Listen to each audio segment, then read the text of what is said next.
Welcome, dear listeners, to another journey through the quiet corridors of history. Tonight, we venture into the surprisingly familiar world of medieval comfort food.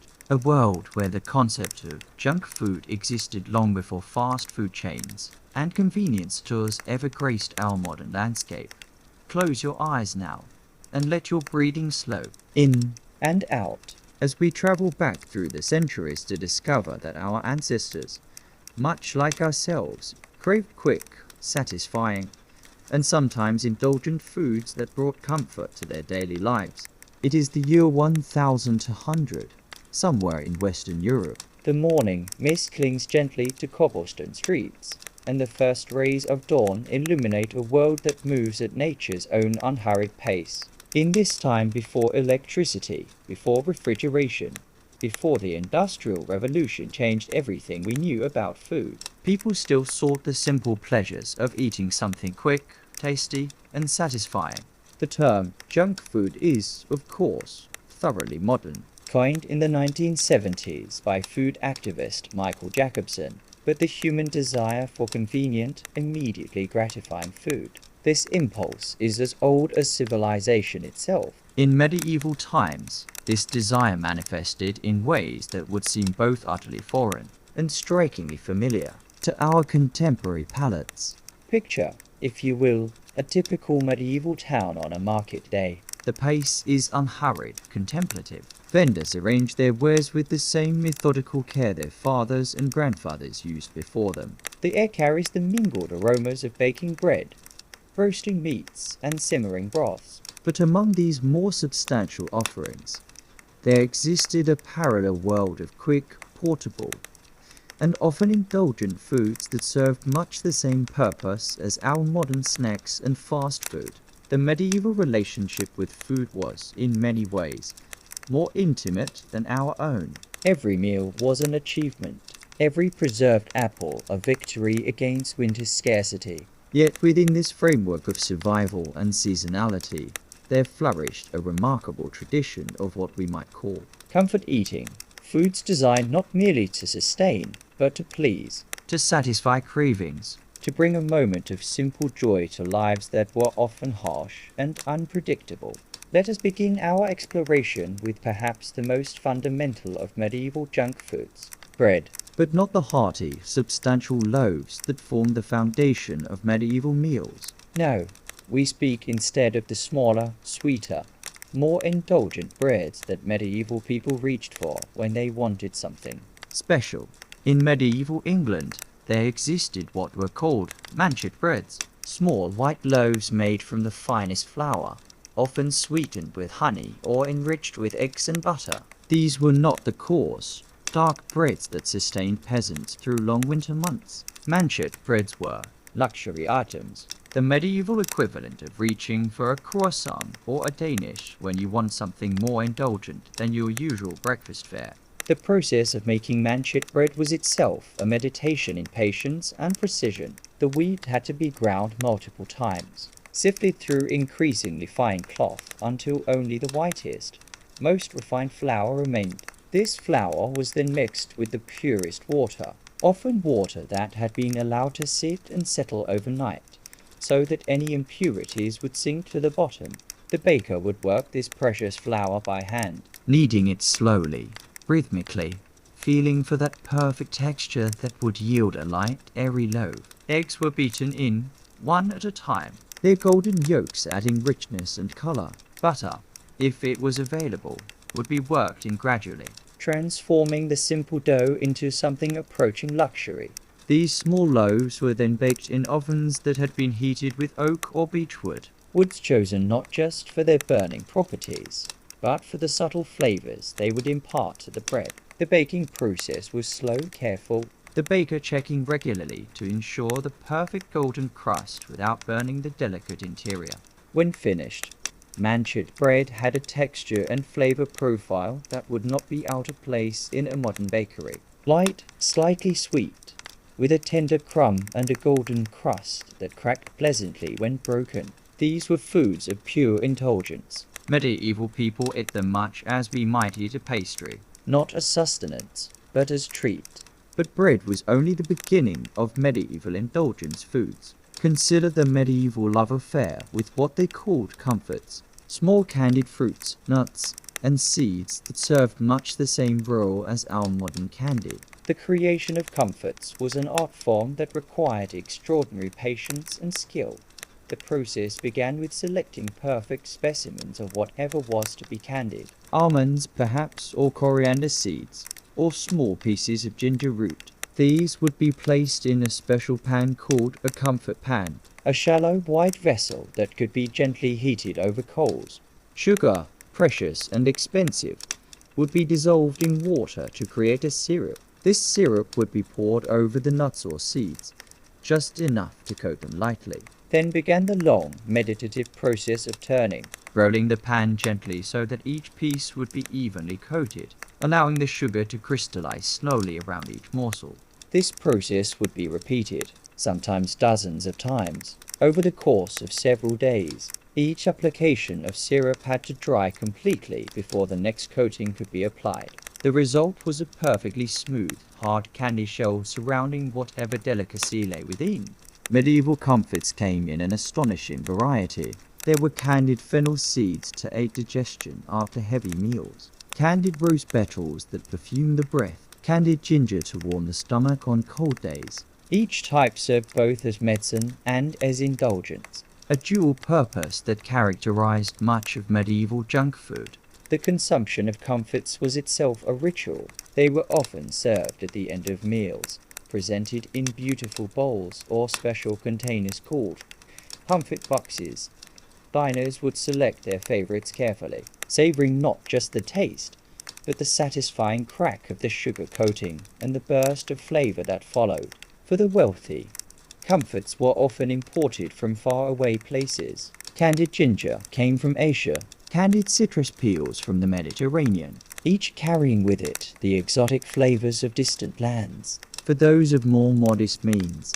Local fruits and herbs were candied, apples, pears, mint, and rosemary transformed into sweet treasures.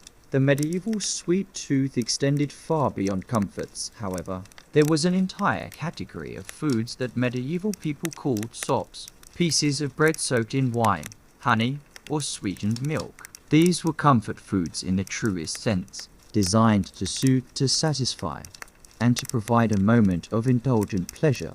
Wine sops were particularly popular. Pieces of manchet bread would be soaked in sweet wine, often spiced with cinnamon, cloves, or nutmeg. The bread would absorb the wine slowly, becoming soft and fragrant. These were eaten with spoons, savored slowly, often as a late evening treat or as comfort food when feeling unwell.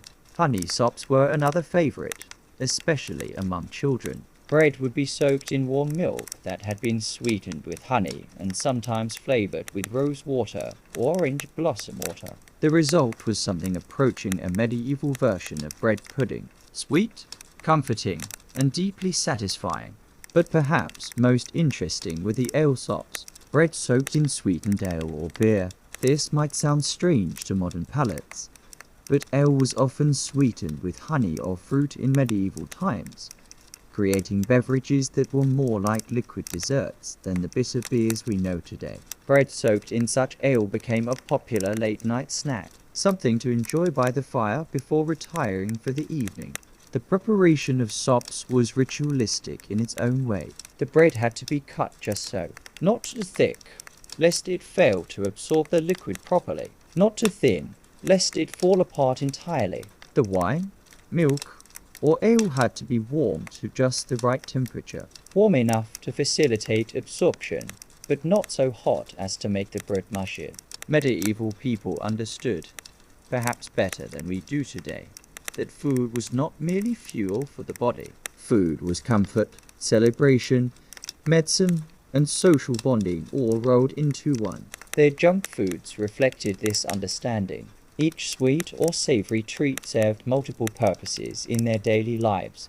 As we continue our journey through the medieval pantry of indulgence, remember that these foods were created by people who lived much closer to the rhythm of the seasons than we do today. Their treats were often tied to particular times of year. Apple comfits in autumn, rose petal sweets in summer, warming spiced sups in the depths of winter. This seasonality gave medieval junk food a significance that our year-round availability of treats has somewhat diminished. A child receiving candied cherries in June was experiencing not just a sweet treat, but a celebration of the season, a moment of pure joy that connected them to the natural world in ways we can barely imagine today. Let your breathing settle now, In and out. as we prepare to venture deeper into this fascinating world. In our next chapter, we will explore the medieval street food scene, the vendors and hawkers who brought quick, satisfying meals directly to the people, Creating the first true fast food experiences in human history. For now, simply rest in the knowledge that our ancestors, despite living in a world so different from our own, shared our very human desire for comfort, for sweetness, for those small indulgences that make life more bearable and more joyful. In seeking these pleasures, they were not so different from us, reaching for a cookie after a long day, or treating ourselves to something special simply because we deserve it. The medieval world, for all its hardships, understood the importance of these small joys. In their careful creation of comforts, their ritual preparation of sops, their celebration of manchet bread, they showed us that the impulse toward indulgence, toward comfort food, toward what we might call junk food, is not a modern failing, but a fundamental part of being human. Sleep well, knowing that across the centuries, people have always found ways to sweeten their lives, To create moments of pleasure amid the challenges of daily existence, to transform simple ingredients into sources of comfort and joy. as the morning mist clears and we find ourselves once again in our medieval marketplace. Let us turn our attention to a phenomenon that might surprise you with its familiarity, for in the narrow cobbled streets of medieval towns and cities, There existed a thriving culture of street food that served the same role as our modern food trucks, corner delis, and fast food establishments. breathe slowly, In and out. as we explore this bustling world of medieval vendors, each with their own specialty, their own loyal customers, and their own unique contribution to the medieval diet of convenience and indulgence. The medieval street food vendor was a figure of considerable importance in daily life. Unlike today, when most people eat their meals at home or in restaurants, medieval people often relied on street vendors for quick, affordable meals. This was especially true in towns and cities, where many people lived in small quarters with limited cooking facilities, or worked long hours in trades that left little time for elaborate meal preparation. Picture, if you will, the scene on a typical market day in London, Paris, or any other major medieval city. The air would be filled with the calls of vendors, each announcing their wares in voices that carried over the general hubbub of medieval street life. But these were not harsh, aggressive sales calls. Medieval vendor calls were often rhythmic, almost musical, passed down from master to apprentice, refined over generations to be both audible and pleasant to the ear. Hot pies, might ring out from one corner, while from another direction came fresh ale, cool your thirst. The medieval street was a symphony of such calls. Each vendor contributing their voice to a chorus that had been part of urban life for centuries. Let us first visit the pie vendors, for meat pies were perhaps the most popular form of medieval street food. These were not the large, family-sized pies we might think of today, but rather small, individual portions, Designed to be eaten by hand while walking or standing. the medieval equivalent of a handheld burger or sandwich. The most common were simple meat pies, chunks of beef, pork, or mutton encased in a pastry shell that served both as container and as part of the meal. But the variety was remarkable. There were pies filled with eel, A popular and relatively inexpensive protein in medieval times. chicken pies, When fowl was available, during Lent and other fasting periods, fish pies became the order of the day. The pastry for these pies was quite different from modern pie crusts. Medieval pie pastry was thick and sturdy, designed more for durability than for delicacy. This pastry, called coffin in medieval terminology, was meant to hold its shape and contents during transport and sale. it was often quite hard when fresh, and would soften slightly from the moisture of the filling over time. The pie-making process was a marvel of efficiency and planning. Pie vendors would begin their work before dawn, mixing their pastries, preparing their fillings, and getting their ovens or cooking fires ready for the day ahead. The filling process was almost ritualistic. Spoonfuls of seasoned meat ladled carefully into each pastry shell, the edges crimped with practiced precision, the tops pierced with small holes to allow steam to escape during baking. Medieval pies were often heavily spiced, not just for flavor, but for preservation. Pepper, cinnamon, cloves, and other expensive spices were used generously in wealthy households. But even common pie vendors would use what spices they could afford. These spices served multiple purposes. They masked any of flavors from meat that was not perfectly fresh. They aided in digestion, and they were believed to have medicinal properties. The baking of street pies was a communal affair in many medieval towns. Not every vendor had their own oven. Ovens were expensive to build and maintain, and required considerable skill to operate properly. Instead, many towns had communal ovens, large stone structures where multiple vendors could bake their wares. This created a natural gathering place, a spot where vendors would wait while their pies baked, sharing news and gossip from their daily rounds. Once baked, the pies would be loaded into baskets or trays and carried through the streets. Pie vendors were skilled at keeping their wares warm, wrapping baskets in heavy cloths, using special containers that retained heat, or even carrying small portable braziers to rewarm pies that had cooled during the day. The consumption of these street pies was an art in itself. Medieval people ate them carefully, understanding that the pastry was primarily a container. The top crust might be broken open first, allowing access to the filling within. The bottom and sides of the pastry served as a sort of edible bowl, consumed along with the contents or sometimes discarded if it had become too hard or soggy. But pies were only one category of medieval street food. Equally popular were various forms of roasted meats, sold by vendors who maintained small cooking fires or portable roasting spits right there on the street.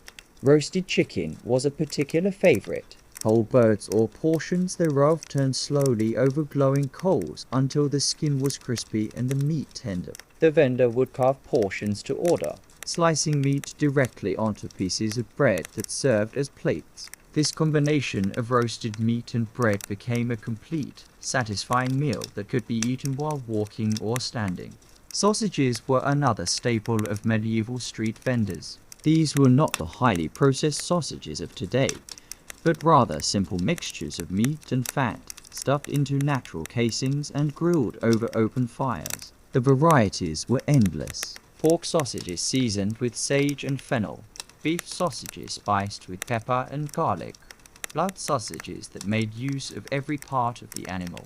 The preparation of these sausages was a skill passed down through generations. The meat had to be ground to just the right consistency, not too fine, lest it become mushy when cooked, but not too coarse, lest it fall apart on the grill.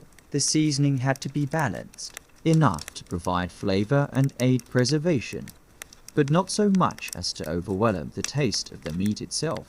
Medieval sausage vendors took great pride in their recipes, many of which were closely guarded family secrets. A vendor might spend years perfecting the blend of spices, the ratio of meat to fat, the technique for stuffing and linking the casings. The best vendors developed loyal followings, customers who would seek them out specifically for their unique preparations. The cooking of sausages was a performance in itself. The vendor would arrange them carefully on a grill or spit, turning them at precise intervals to ensure even cooking. The sizzling and popping of fat, the aromatic smoke rising from the coals, the gradual browning of the casings. All of this served to attract customers and whet their appetites. Beyond meat-based street foods, there was a thriving trade in what we might call medieval snack foods. Vendors sold roasted nuts, almonds, hazelnuts, and walnuts that had been heated over coals until they were warm and fragrant. These nuts were often seasoned with salt or honey, creating treats that were both satisfying and portable. Roasted chestnuts were particularly popular during autumn and winter months. The vendor would score each chestnut carefully, making a small cut in the shell to prevent bursting during roasting. They would then be cooked in perforated pans over glowing coals, turned frequently to ensure even heating. The aroma of roasting chestnuts was one of the defining scents of medieval winter streets. Medieval street vendors also sold various forms of what we might recognize as early candy or confections. Honey cakes were popular. Small, dense cakes sweetened with honey and sometimes flavored with ginger or cinnamon. These kept well and provided quick energy for laborers and travelers. There were also vendors who specialized in fresh fruits when in season, but not just plain fruits. They offered sliced apples drizzled with honey, pears stuffed with nuts and spices, grapes that had been lightly sweetened with sugar syrup. These fruit vendors were particularly popular during summer months, offering refreshing treats that provided both sweetness and hydration.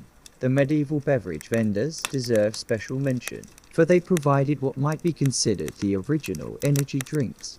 Ale vendors were ubiquitous, offering not just plain ale, but ale that had been flavored with herbs, spices, and fruits. There was sage ale, believed to improve memory and concentration, rosemary ale, thought to strengthen the heart, honey ale, which was simply delicious and provided quick energy.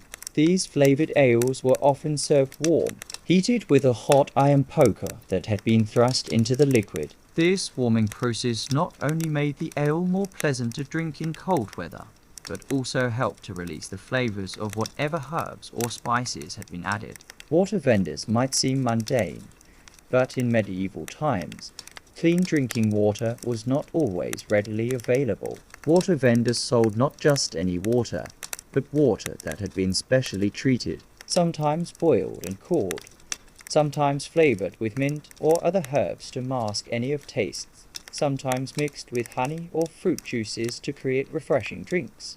Wine vendors offered similar variety. Plain wine, of course, but also spiced wine, mulled with cinnamon, cloves, and nutmeg. Hippocras was particularly popular, a sweet, spiced wine that was believed to have medicinal properties. During winter months, warm wine became a specialty item, heated carefully to just the right temperature and served in wooden cups or small clay vessels. The social aspect of medieval street food cannot be overlooked. These vendors were not just food sellers, they were information brokers, community gatherings points, and sources of entertainment.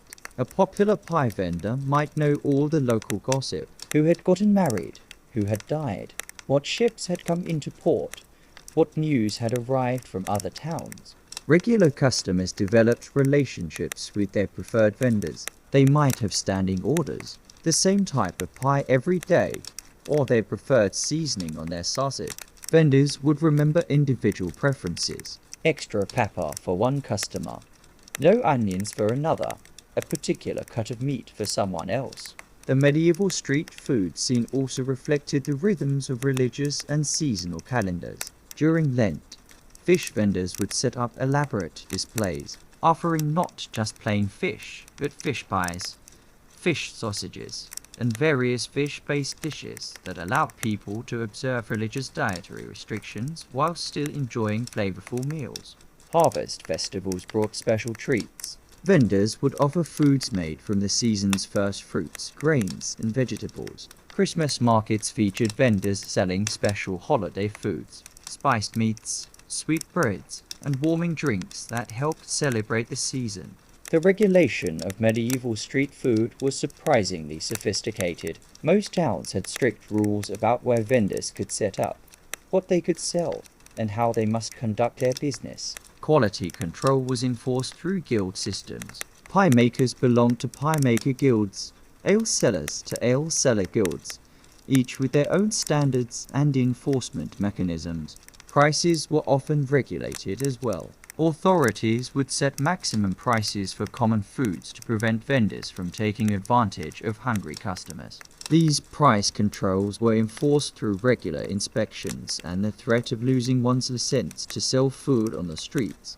As evening approaches in our medieval town, and the vendors begin to pack up their wares, we can see that this world of street food was far more sophisticated and varied than we might have imagined. It served essential functions in medieval society, Providing quick, affordable meals for working people, creating social gathering points, and offering the kinds of convenience foods that made urban life possible. The medieval street food vendor was an entrepreneur, a craftsperson, and a community member all rolled into one. Their skills were passed down through generations, not just the technical skills of cooking and food preparation, but the social skills of dealing with customers, the business skills of managing inventory and pricing, and the cultural knowledge of what foods people wanted at what times of year. Rest now, and let your mind wander through these medieval streets, hearing the calls of vendors, smelling the aromas of roasting meats and baking pies, feeling the bustling energy of a community fed by the ingenuity and hard work of these forgotten entrepreneurs. In our next chapter, we will explore the taverns and alehouses, The medieval equivalent of restaurants and bars, where people gathered not just to eat and drink, but to socialize, conduct business, and escape the pressures of daily life. Let the warmth of a medieval hearth settle around you now. As we push open the heavy wooden door of a typical medieval tavern and step inside, Feel the immediate relief from the cold outside air. Breathe in the rich, complex aromas of wood smoke, roasting meat, and freshly brewed ale, and settle into this world where food and drink served not just physical needs, but deep social and psychological ones as well. the medieval tavern was far more than a simple eating and drinking establishment. It was the beating heart of community life. A place where travelers found shelter, locals gathered for news and gossip, business was conducted, and the stresses of daily medieval life were temporarily set aside. Here, in these warm, often smoky interiors, we find some of the most interesting examples of medieval comfort food and social eating. Allow your eyes to adjust to the dim interior, lit primarily by the great fireplace that dominates one wall, supplemented by oil lamps and candles that create pools of flickering light throughout the room. The furnishings are sturdy and practical. Long wooden tables with matching benches that can accommodate groups of various sizes. The floors are covered with rushes, dried reeds and grasses that absorb spills and can be easily replaced when they become too soiled. Behind the bar, if we can call it that, Stands the tavern keeper or alewife. this person is both host and chef, accountant and entertainer, confessor and community leader. They know every regular customer by name, remember their preferred drinks and dishes, and often serve as informal mediators in disputes or sources of advice for personal problems. The tavern menu was necessarily limited by storage capabilities and seasonal availability, but within those constraints, medieval tavern keepers showed remarkable creativity in providing comfort food that satisfied both body and soul. Let us explore these offerings. Beginning with the foundation of medieval tavern cuisine, pottage. Pottage was essentially a thick soup or stew, made with whatever ingredients were available and affordable. But to call it simply soup would be to vastly underestimate its importance in medieval dining. Pottage was comfort food in its purest form, warm, filling, nourishing, and infinitely variable based on the season, the tavern keeper's skill, and the prosperity of the establishment. The preparation of pottage began early each morning. Often before dawn, the tavern keeper would start with a base of water or broth. If there was broth left from previous day's cooking, so much the better. Into this liquid would go whatever grains were available. Oats, barley, rye, or wheat, depending on what was affordable and in season. The grain would be allowed to simmer slowly, stirred occasionally to prevent sticking, while the tavern keeper attended to other morning preparations. As the grain began to soften and thicken the liquid, vegetables would be added. Root vegetables like carrots, turnips, and onions were common, along with whatever greens were available. Cabbage in winter, fresh herbs in summer, dried beans and peas when fresh vegetables were scarce. If the tavern was prosperous, or if it was a special day, meat might be added to the pottage. This could be fresh meat, scraps and trimmings from larger cuts that would be roasted separately. More often, it was preserved meat, Salt pork, bacon, or sausage that had been made during autumn slaughtering and carefully stored for use throughout the year. The seasoning of pottage was an art form. Salt was expensive and used sparingly. Instead, tavern keepers relied on herbs, both fresh and dried, to create complex, satisfying flavors. Sage, thyme, rosemary, and marjoram were common. Garlic and onions were used liberally when available. Pepper, if the tavern keeper could afford it, was added judiciously to provide warmth and complexity. But perhaps most important to the character of tavern pottage was thyme. It would simmer gently throughout the day, developing deeper flavors as the ingredients melded together. By evening, when the tavern filled with customers seeking their supper, the pottage would have achieved a rich, complex taste that spoke of careful attention and long, slow cooking. Customers would be served pottage in wooden bowls, deep vessels that retained heat and allowed the diner to cup them in cold hands for extra warmth. The pottage would be accompanied by bread, often dark, coarse bread that served as much as utensil as accompaniment. Diners would tear off pieces of bread to sop up the pottage. Eating bread and stew together in a combination that provided complete nutrition and deep satisfaction. The beauty of pottage lay in its adaptability. A skilled tavern keeper could create dozens of variations throughout the year, each reflecting the season, the local food supply, and the customer's preferences. Spring pottage might feature early greens and the first tender vegetables. Summer pottage could incorporate fresh herbs and young grains. Autumn pottage would be hearty with root vegetables and preserved meats, while winter pottage might be enriched with stored grain and whatever preserved foods remained from the previous year's harvest. But taverns offered far more than just pottage. Roasted meats were a specialty of many establishments, particularly those that catered to more prosperous customers or special occasions. The great fireplace that provided heat and light for the tavern also served as a cooking facility, equipped with spits and hooks for roasting various types of meat. Roast beef was the premium offering when it was available and affordable. The preparation of roast beef in a medieval tavern was a day-long affair. The meat would be secured to a spit, a long iron rod that could be turned to ensure even cooking. This spit would be positioned over the fire at just the right height, close enough to cook the meat thoroughly, but not so close as to burn the exterior before the interior was done. The turning of the spit was often delegated to the youngest member of the tavern staff, typically a child who could sit by the fire and turn the meat regularly throughout the day. This was actually a position of some responsibility. The quality of the roast depended on careful, consistent attention to the cooking process. As the beef roasted, it would be basted regularly with its own drippings, fat and juices that collected in pans positioned beneath the meat. This basting kept the exterior moist and added flavor, while the collected drippings would later be used to make gravies and sauces.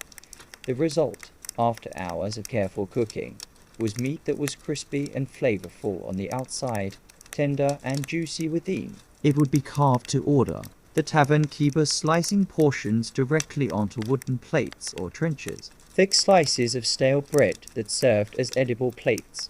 But beef was expensive and not always available. More common were roasted pork, lamb, and poultry. Each required slightly different treatment. Pork needed to be cooked thoroughly to ensure safety. Lamb could be served less well done, and poultry required careful attention to prevent drying out.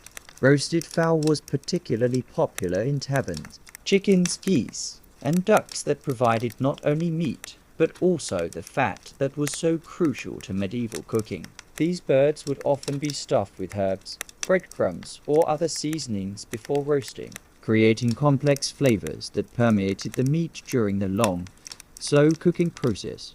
Fish was another staple of tavern cooking. particularly during Lent and other fasting periods when meat consumption was restricted by religious law. Medieval tavern keepers became quite skilled at preparing fish in ways that were satisfying and flavorful, overcoming the common prejudice that fish was somehow less satisfying than meat. Fresh fish, when available, might be roasted whole over the fire. Stuffed with herbs and basted with butter or oil.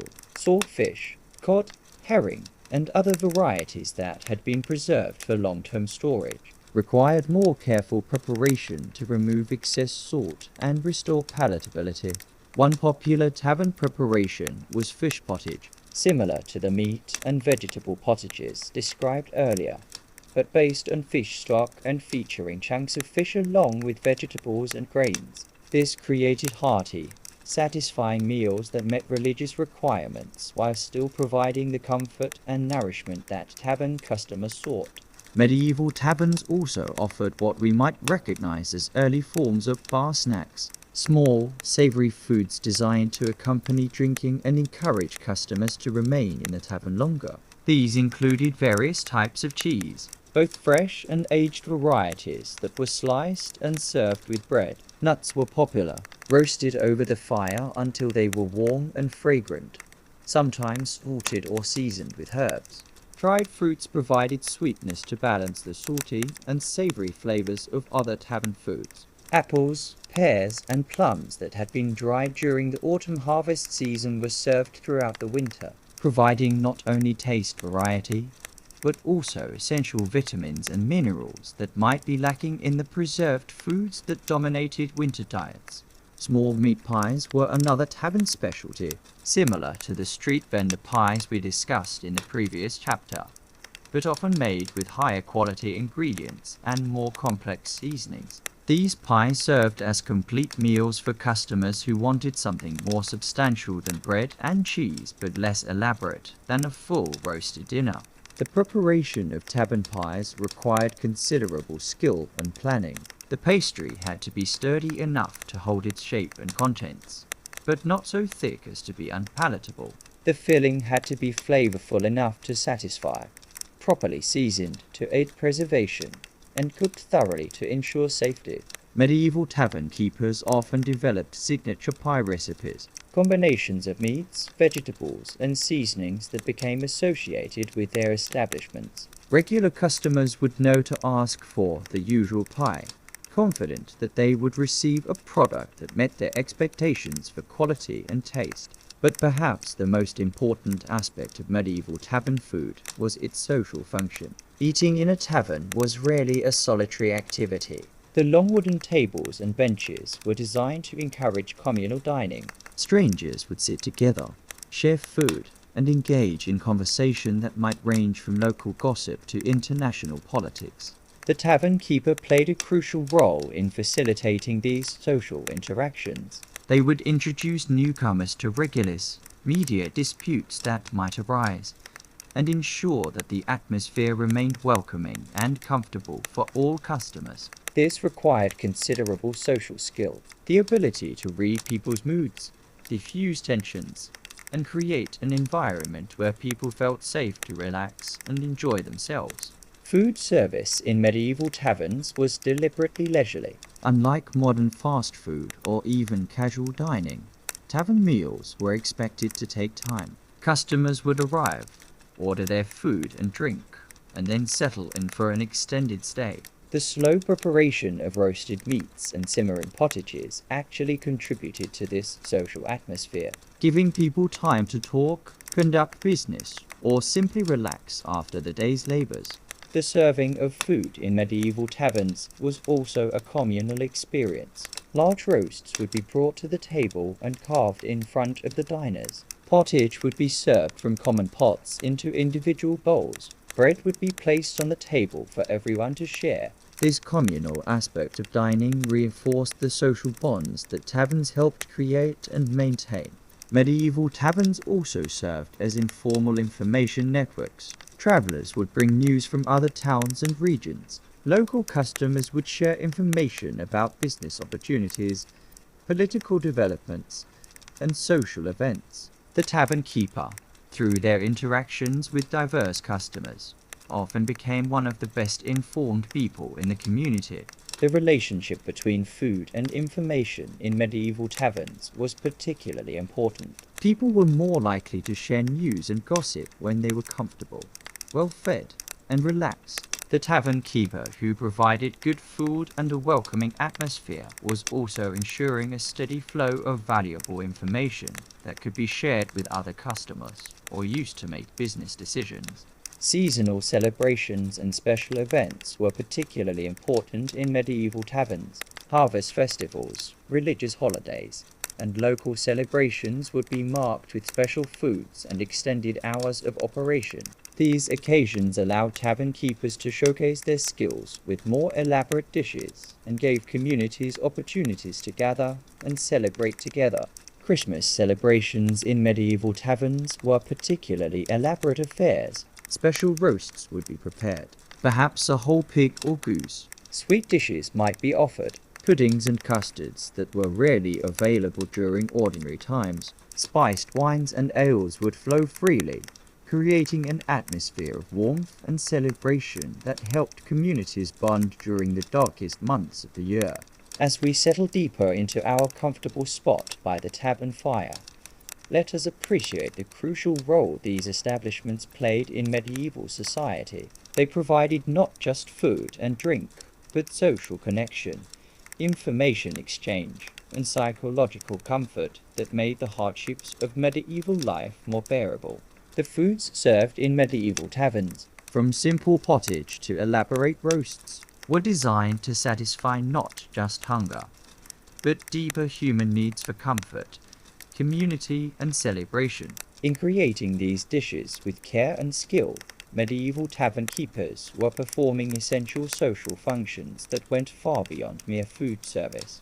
Rest now in the warmth and comfort of our imaginary medieval tavern, listening to the gentle murmur of conversation, smelling the rich aromas of well-prepared food, feeling the deep satisfaction that comes from good food shared with others in a welcoming environment. In our next chapter, we will explore the sweet world of medieval desserts and confections, discovering how our ancestors satisfied their cravings for sugar and created moments of pure indulgence in their often challenging lives. Settle back now into the sweetest corner of our medieval journey, where we discover that the human craving for sugar, for sweetness, for those perfect moments of pure indulgence, is as old as civilization itself. Tonight, we explore a world where honey was liquid gold, where sugar was more precious than silver, and where the creation of sweet treats was elevated to an art form that would make modern pastry chefs weep with envy. Close your eyes and breathe deeply. Let the imagined aroma of warm honey and baking spices transport you to a medieval kitchen where time moves slowly, where every sweet creation is a meditation in patience, and where the simple act of making something delicious becomes a form of quiet prayer. In the medieval world, sweetness was rare and therefore precious. Before the widespread cultivation of sugar cane and the establishment of sugar trade routes, honey was the primary sweetener available to most people. This scarcity made sweet food special, reserved for celebrations, offered as gifts to honored guests, or treasured as comfort during times of illness or sorrow. The medieval relationship with sweetness was profoundly different from our modern experience, where we have unlimited access to refined sugars and artificial sweeteners. Medieval people had to work for their sweet moments. Honey had to be harvested from wild bees or carefully tended hives. Fruits had to be preserved at the peak of ripeness to maintain their natural sugars through the lean months of winter. Every sweet bite was earned, appreciated, and remembered. Let us begin our exploration with honey, the foundation of medieval sweetness. Medieval beekeeping was both science and art, requiring deep understanding of bee behavior, seasonal cycles, and the delicate balance between harvesting honey and maintaining healthy hives for future seasons. The medieval beekeeper would approach their hives with reverence and patience. Honey harvesting was typically done in late summer or early autumn, when the bees had completed their work for the season and the combs were heavy with golden treasure. The process required careful timing. Too early, and the honey would be thin and prone to spoilage. Too late, and the bees might consume too much of their stores in preparation for winter. The actual harvesting was a ritual of smoke and careful movements. The beekeeper would light a smoker, filled with dried herbs, grasses, or wood chips that produced a calm, steady smoke. This smoke would calm the bees, making it possible to work with the hives without excessive stinging. Combs would be removed carefully, some left for the bees' winter survival, others taken for human use. The selected combs would be transported to a quiet workspace where the honey could be extracted without haste or stress. The extraction process was itself a meditation. Combs would be crushed or cut to release the honey, which would then be strained through cloth or wicker sieves to remove bits of wax and other debris. This process could take hours, the honey flowing slowly, like liquid sunshine, into waiting vessels. The resulting honey varied tremendously in flavor, color, and consistency, depending on what flowers the bees had visited. Spring honey might be light and delicate, flavored with apple blossoms and early wildflowers. Summer honey could be rich and complex, with notes of lavender, thyme, and clover. Autumn honey was often the darkest and most intense, carrying the concentrated flavors of late-season blooms. Medieval cooks understood these variations and used different types of honey for different purposes. Delicate spring honey might be reserved for drizzling over fresh fruits or mixing into light custards. Robust autumn honey would be used in spiced cakes and preserves that needed to stand up to strong flavors. But honey was just the beginning of medieval sweet making. One of the most sophisticated medieval confections was marchpane, an early form of marzipan made from almonds and honey or sugar. The creation of marchpane was a process that could take days and required extraordinary skill and patience. The process began with selecting perfect almonds, nuts that were plump, fresh, and free from any bitter notes that might spoil the final product. These almonds would be blanched in boiling water to remove their skins, then dried carefully to prevent mold or spoilage.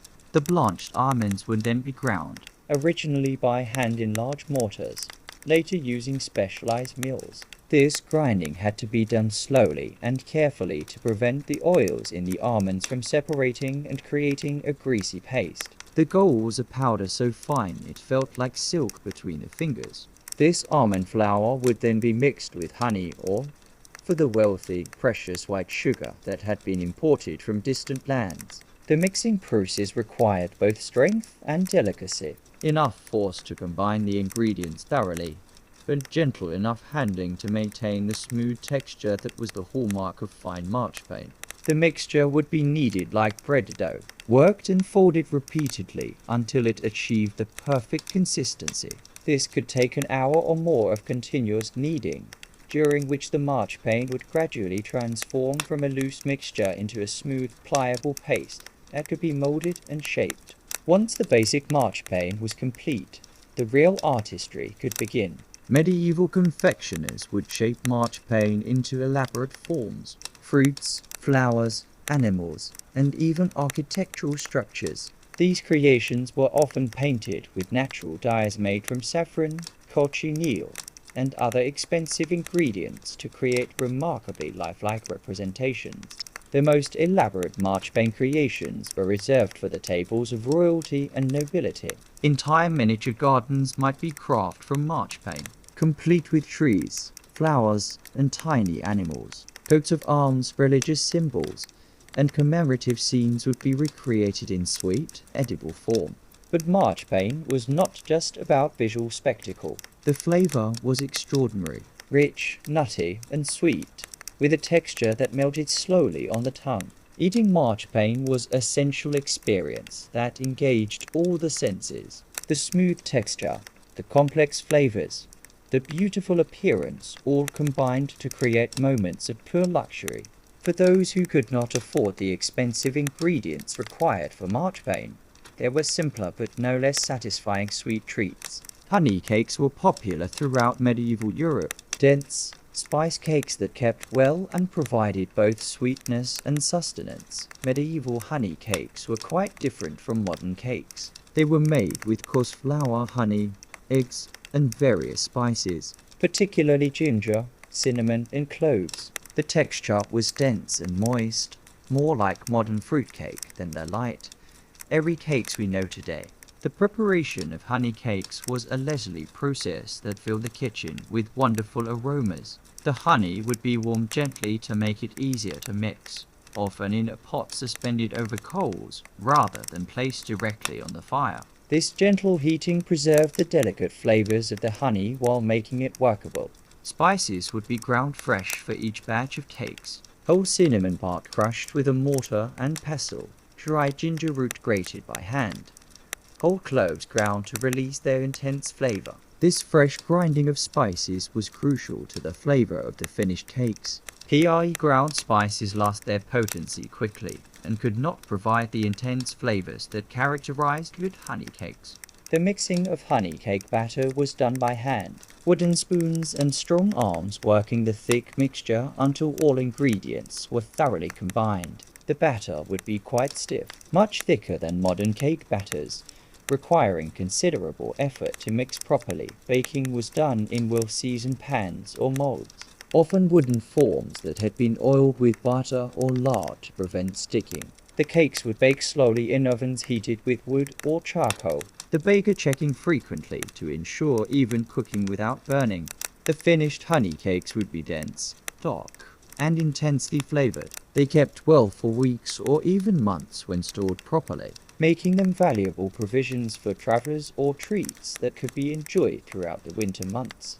Medieval sweet making also included various forms of preserved fruits, another way to capture summer's sweetness for enjoyment throughout the year. These preserves were made using techniques that concentrated the natural sugars in fruits while preventing spoilage. One popular method was to create fruit cheeses, concentrated fruit preserves that were cooked down until they achieved a firm, sliceable consistency. Apple cheese was particularly common, made by cooking apples slowly until they broke down completely, then continuing to cook and stir until the mixture was thick enough to cut with a knife. The process of making fruit cheese required extraordinary patience. The fruit would simmer gently for hours, sometimes an entire day, while being stirred regularly to prevent burning. The gradual evaporation of water would concentrate both flavors and sugars, creating an intensely flavored preserve that could be stored for months.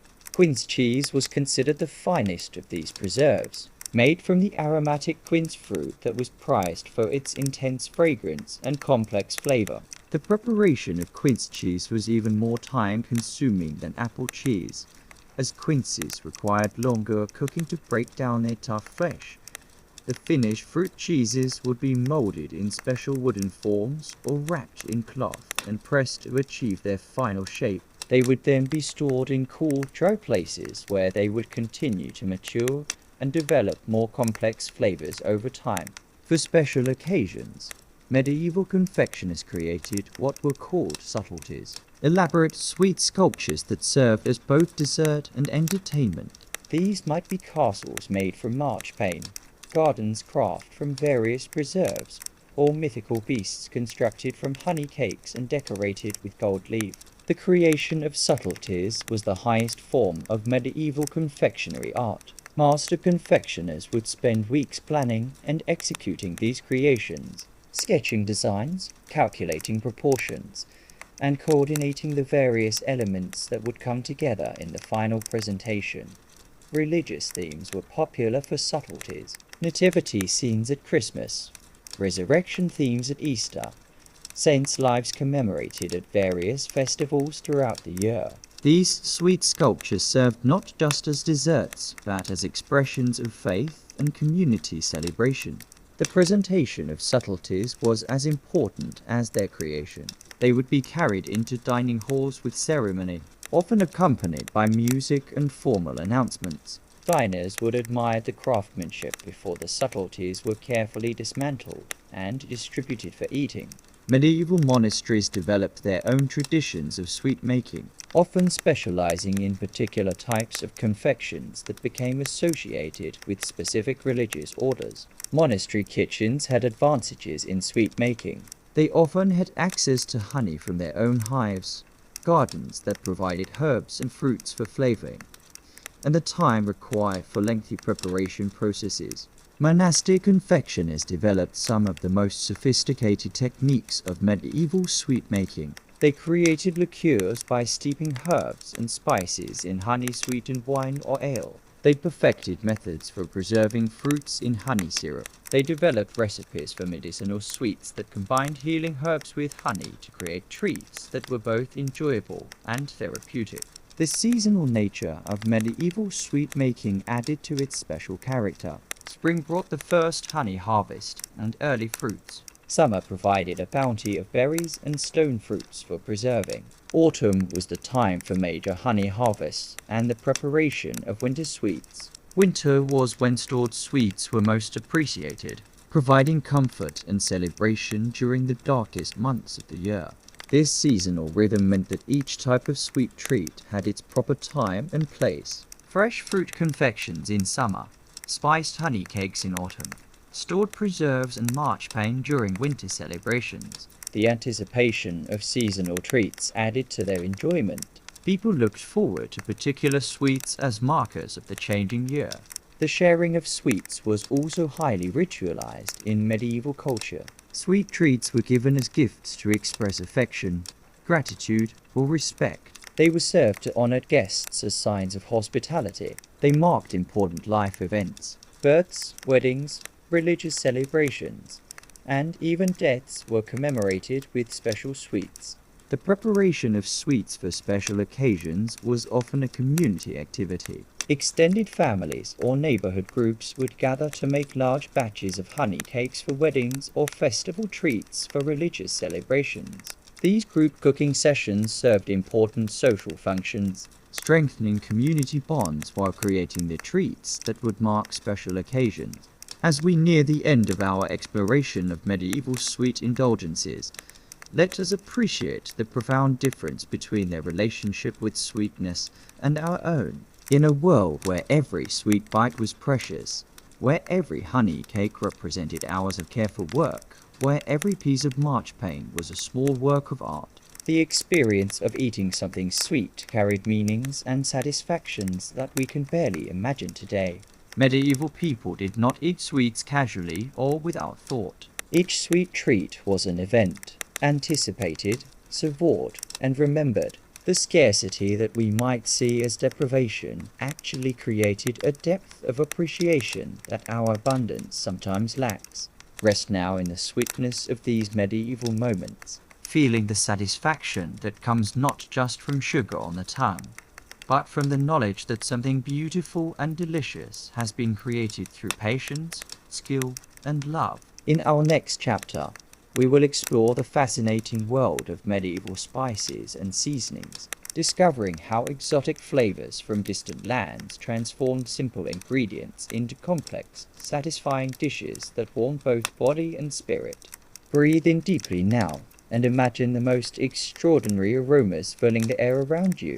The warm, complex scent of cinnamon bark fresh from Ceylon, the sharp, clean bite of black pepper from the Malabar coast, the sweet, almost intoxicating fragrance of saffron from the fields of Spain. Tonight, we journey into the world of medieval spices. Those precious substances that transform simple medieval meals into experiences of wonder and comfort, turning the humblest fare into something approaching magic. Let your mind wander now to a medieval spice merchant storeroom, dim and cool, lined with wooden chests and ceramic jars, each containing treasures that have traveled thousands of miles to reach this quiet space. Here, in these carefully guarded containers, lie flavors that could make a simple piece of bread taste exotic, transform a basic stew into a feast, and provide comfort that extended far beyond mere sustenance. The medieval spice trade was one of the great adventures of human history, a complex network of sea routes, caravan paths, and trading posts that connected Europe with the far reaches of Asia, bringing flavors that seemed almost magical to people who had never traveled beyond their local villages. To understand the impact of spices on medieval comfort food, we must first appreciate their extraordinary value. In medieval Europe, spices were worth their weight in gold, literally. A pound of black pepper could buy a sheep. A small quantity of saffron could purchase a horse. These were not casual seasonings, but precious substances that transformed both the flavor and the social significance of any meal in which they appeared. The journey of spices from their origins to medieval European tables was an epic tale of patience, risk, and determination. Consider the path of black pepper, beginning in the western Ghats of India, where pepper vines climbed tall trees in monsoon-soaked forests. The peppercorns would be harvested by hand when they reached perfect ripeness, neither too green nor too mature. After harvest, the peppercorns would be dried in the Indian sun, sprayed on large mats, and turned regularly to ensure even drying. This process concentrated their flavor and reduced their weight for transport. The dried peppercorns would then begin their long journey westward, carried by ox cart to coastal ports where they would be loaded onto dhows for the voyage across the Arabian Sea. From Indian ports, pepper would travel to trading centers like Hormuz in the Persian Gulf, where it would change hands multiple times, each transaction adding to its eventual cost. From Hormuz, the pepper might travel overland with caravans across the deserts of Persia and Arabia, or it might continue by sea through the Red Sea to Alexandria. At each stage of this journey, the pepper was carefully protected from moisture, theft, and spoilage. Merchants understood that their fortunes depended on delivering these precious cargoes intact to European markets. The process could take months or even years, and the risks were enormous. Ships foundered in storms, caravans were attacked by bandits, and entire cargoes could be lost to war or political upheaval. But when the pepper finally reached European ports like Venice, Genoa, or Constantinople, it commanded prices that made the risks worthwhile. From these major trading centers, pepper and other spices would be distributed throughout Europe by networks of merchants who specialized in luxury goods. By the time a peppercorn reached a medieval kitchen in England or France, it had passed through dozens of hands and traveled thousands of miles. This extraordinary journey imbued spices with meanings that went far beyond their culinary uses. They represented connection to distant lands, access to luxury, and participation in global trade networks that spanned continents. When a medieval cook added pepper to a dish, they were not just enhancing flavor, they were invoking the exotic, the precious, and the powerful. Cinnamon arrived in medieval Europe through similarly complex routes. Beginning in the forests of Ceylon where cinnamon trees grew wild. The harvesting of cinnamon was itself an art requiring considerable skill and knowledge. The best cinnamon came from the inner bark of young shoots, which had to be carefully peeled and dried to create the curled quills that were so prized in European markets. The preparation of cinnamon began with selecting the right branches, typically from trees that were 2 to 3 years old. The outer bark would be scraped away, and then the inner bark would be carefully peeled in long strips. As these strips dried, they would naturally curl into the characteristic cinnamon quills that medieval Europeans knew and treasured. Like pepper, cinnamon traveled complex routes to reach European markets. From Ceylon, it might travel to Indian ports, then across the Arabian Sea to the Persian Gulf, overland through Persia, and finally to Mediterranean ports. Alternatively, it might travel by sea through the Red Sea to Alexandria, where Venetian and Genoese merchants would purchase it for distribution throughout Europe. The high cost and exotic origins of cinnamon made it a particularly prestigious spice in medieval kitchens. It was used sparingly, often reserved for special occasions or dishes intended to honor important guests. Medieval cooks understood that cinnamon's sweet, warm flavor could transform simple dishes into luxurious experiences. One of the most popular uses of cinnamon in medieval cooking was in what was called powder douce, a sweet spice mixture that typically included cinnamon, sugar, and sometimes ginger or other spices. This powder would be sprinkled over fruits, stirred into honey cakes, or mixed with wine to create warming drinks. The preparation of powder juice was a ritual in itself, with whole cinnamon sticks being ground by hand in mortars until they became fine powder. Ginger arrived in medieval Europe through similar trade routes, but its preparation and use were quite different from cinnamon or pepper. Ginger root was typically preserved in various ways for the long journey from its Asian origins. Sometimes it was dried and ground into powder, sometimes it was preserved in sugar syrup, and sometimes it was candied to create what medieval Europeans called green ginger. The processing of ginger for export required considerable skill and knowledge. Fresh ginger root had to be carefully cleaned, then treated to preserve it for the months-long journey to European markets. Dried ginger was prepared by slicing the root thinly and exposing it to controlled heat until all moisture was removed. This process concentrated the ginger's flavor while making it shelf-stable for long-term storage and transport.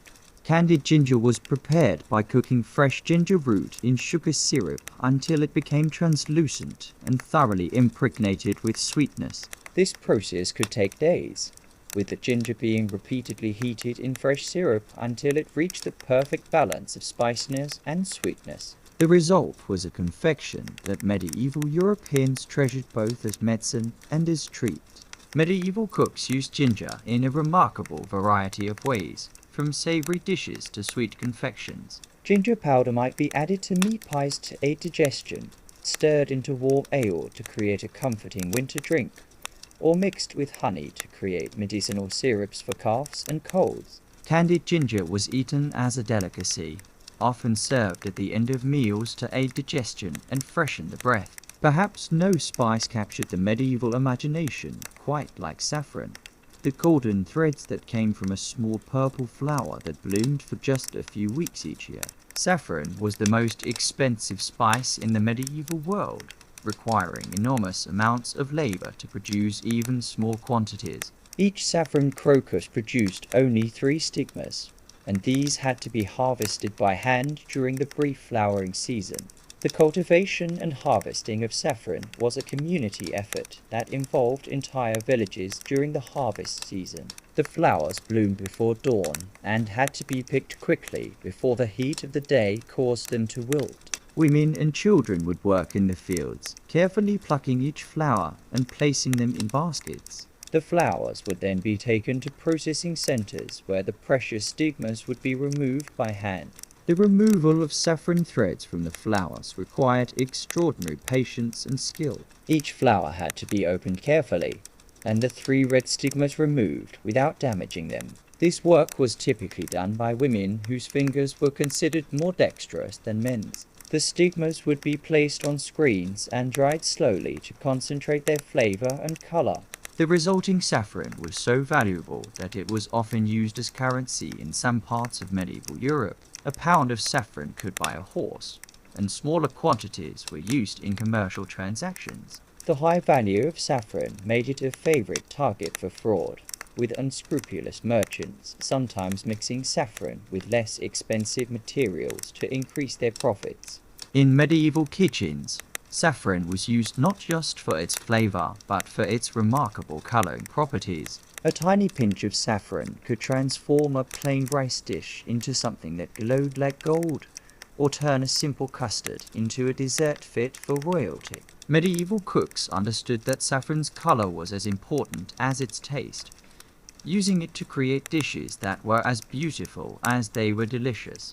The preparation of saffron for cooking was itself a ritual. The threads would be soaked in warm liquid, wine, milk, or broth, until they released their color and flavor. This saffron-infused liquid would then be added to dishes at precise moments to achieve the desired color and taste. Medieval recipe collections often specified not just the amount of saffron to use, but exactly how it should be prepared and when it should be added to achieve the best results. Beyond these major spices, Medieval European kitchens also featured a variety of other exotic flavorings that arrived through the same complex trade networks. Cloves came from the Spice Islands in what is now Indonesia, where the flower buds of clove trees were harvested and dried until they became the dark, nail-shaped spices that medieval cooks knew. Nutmeg arrived from the same region.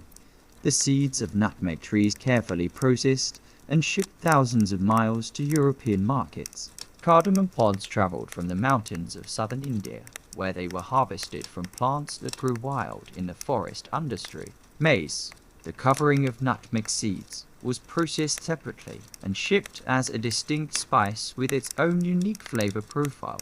Star anise came from China, bringing a distinctive licorice-like flavor that medieval European cooks used in both sweet and savory preparations.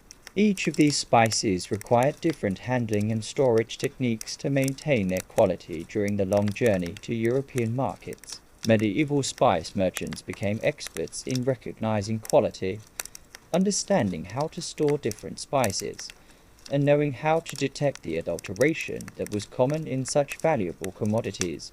The impact of these exotic spices on medieval comfort food cannot be overstated. They transformed simple ingredients into complex, satisfying dishes that provided not just physical nourishment but psychological comfort.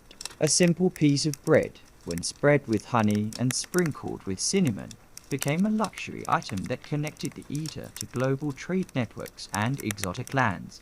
Medieval spiced wines, known as hippocras, were particularly important comfort foods. These drinks were made by mixing wine with various spices, typically including cinnamon, ginger, cloves, and sometimes pepper or other exotic flavorings. The wine would be heated gently to allow the spices to infuse their flavors, creating drinks that were both warming and intoxicating. The preparation of hippocras was considered an art form in medieval Europe. Different regions developed their own preferred spice combinations, and wealthy households often had closely guarded recipes that were passed down through generations. The spices would be ground fresh for each batch, mixed with wine in carefully calculated proportions, and then strained to remove any solid particles. Spiced honey cakes were another popular form of medieval comfort food that relied heavily on exotic spices. These dense, sweet cakes were made with honey, flour, and various spices, typically including ginger, cinnamon, and cloves. The cakes would be baked slowly until they developed complex flavors that could be enjoyed for weeks or even months after baking. The making of spiced honey cakes was a seasonal ritual in many medieval households, typically done in autumn when honey was harvested and spices were fresh from recent trading expeditions. The process began with warming the honey to make it easier to mix, then gradually adding flour and spices until a thick dough formed. This dough would be kneaded like bread, then shaped and baked in slow ovens until it achieved the perfect texture and flavor. Medieval spice usage also extended to preserved foods, where spices served both as flavoring and as preservatives. Spiced sausages, pickled vegetables, and preserved meats all relied on exotic spices to enhance flavor and extend shelf life. The antimicrobial properties of many spices made them valuable tools for food preservation in an era before refrigeration. As we near the end of our exploration of medieval spices and their impact on comfort food, it's important to appreciate how these precious substances connected medieval Europeans to a wider world. In an era when most people never traveled more than a few miles from their birthplace, spices brought flavors and aromas from distant continents directly to their tables. The use of spices in medieval comfort food was not just about flavor, but about participating in global networks of trade and culture. When a medieval peasant enjoyed a piece of gingerbread at a local fair, they were tasting the same flavors that graced the tables of kings and nobles. When a merchant's wife prepared spiced wine for guests, she was demonstrating her family's prosperity and cosmopolitan tastes. The psychological impact of spices on medieval comfort food was profound. These exotic flavors provided a form of mental transport, allowing people to imagine distant lands and different ways of life. The warmth of ginger on a cold winter day, the golden glow of saffron in a festival dish, the complex aromatics of a perfectly spiced wine, all served to lift the spirits and provide comfort that went far beyond mere sustenance. Rest now in the warm embrace of these medieval spices, feeling their comforting presence as they continue their ancient work of transforming simple ingredients into something magical, something that connects us across time and distance to our shared human desire for flavor, comfort, and the exotic pleasures that make life more beautiful and satisfying. Let us enter now the warm, aromatic sanctuary of a medieval kitchen, where the day begins before dawn, and the work of nourishment unfolds with the slow, deliberate rhythm that has sustained humanity for countless generations. Here, in this space where stone meets wood and fire transform simple ingredients into comfort and sustenance, we will discover the careful rituals and time-honored techniques that brought medieval junk food to life. Picture yourself standing on a floor of packed earth or rough stone, feeling the gentle warmth radiating from a great hearth that never fully cools, watching as skilled hands move with the confidence that comes only from years of practice. There are no written recipes here, no precise measurements or timed instructions. Instead, there is knowledge passed from mother to daughter, from master to apprentice, knowledge held in the hands and heart rather than on parchment or in books. The medieval cook approached their craft with a reverence born of necessity and scarcity. Every grain of flour, every drop of precious oil, every pinch of expensive spice was treated with the respect due to something that had required considerable effort and expense to obtain. Nothing was wasted. Everything had its purpose, and the transformation of raw ingredients into finished dishes was seen as both practical necessity and minor miracle.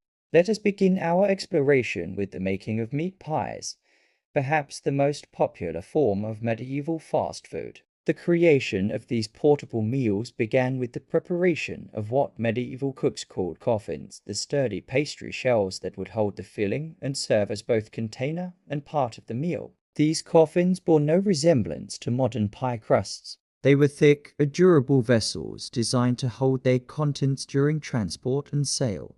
The pastry for these coffins was made from coarse flour, lard or tallow, and water, mixed in proportions that the experienced cook knew by feel rather than measurement. The flour might be a mixture of wheat, rye, and barley, depending on what was available and affordable. The fat was crucial. It provided not only flavor and texture but also the waterproofing that made the coffins able to hold liquid fillings without becoming soggy.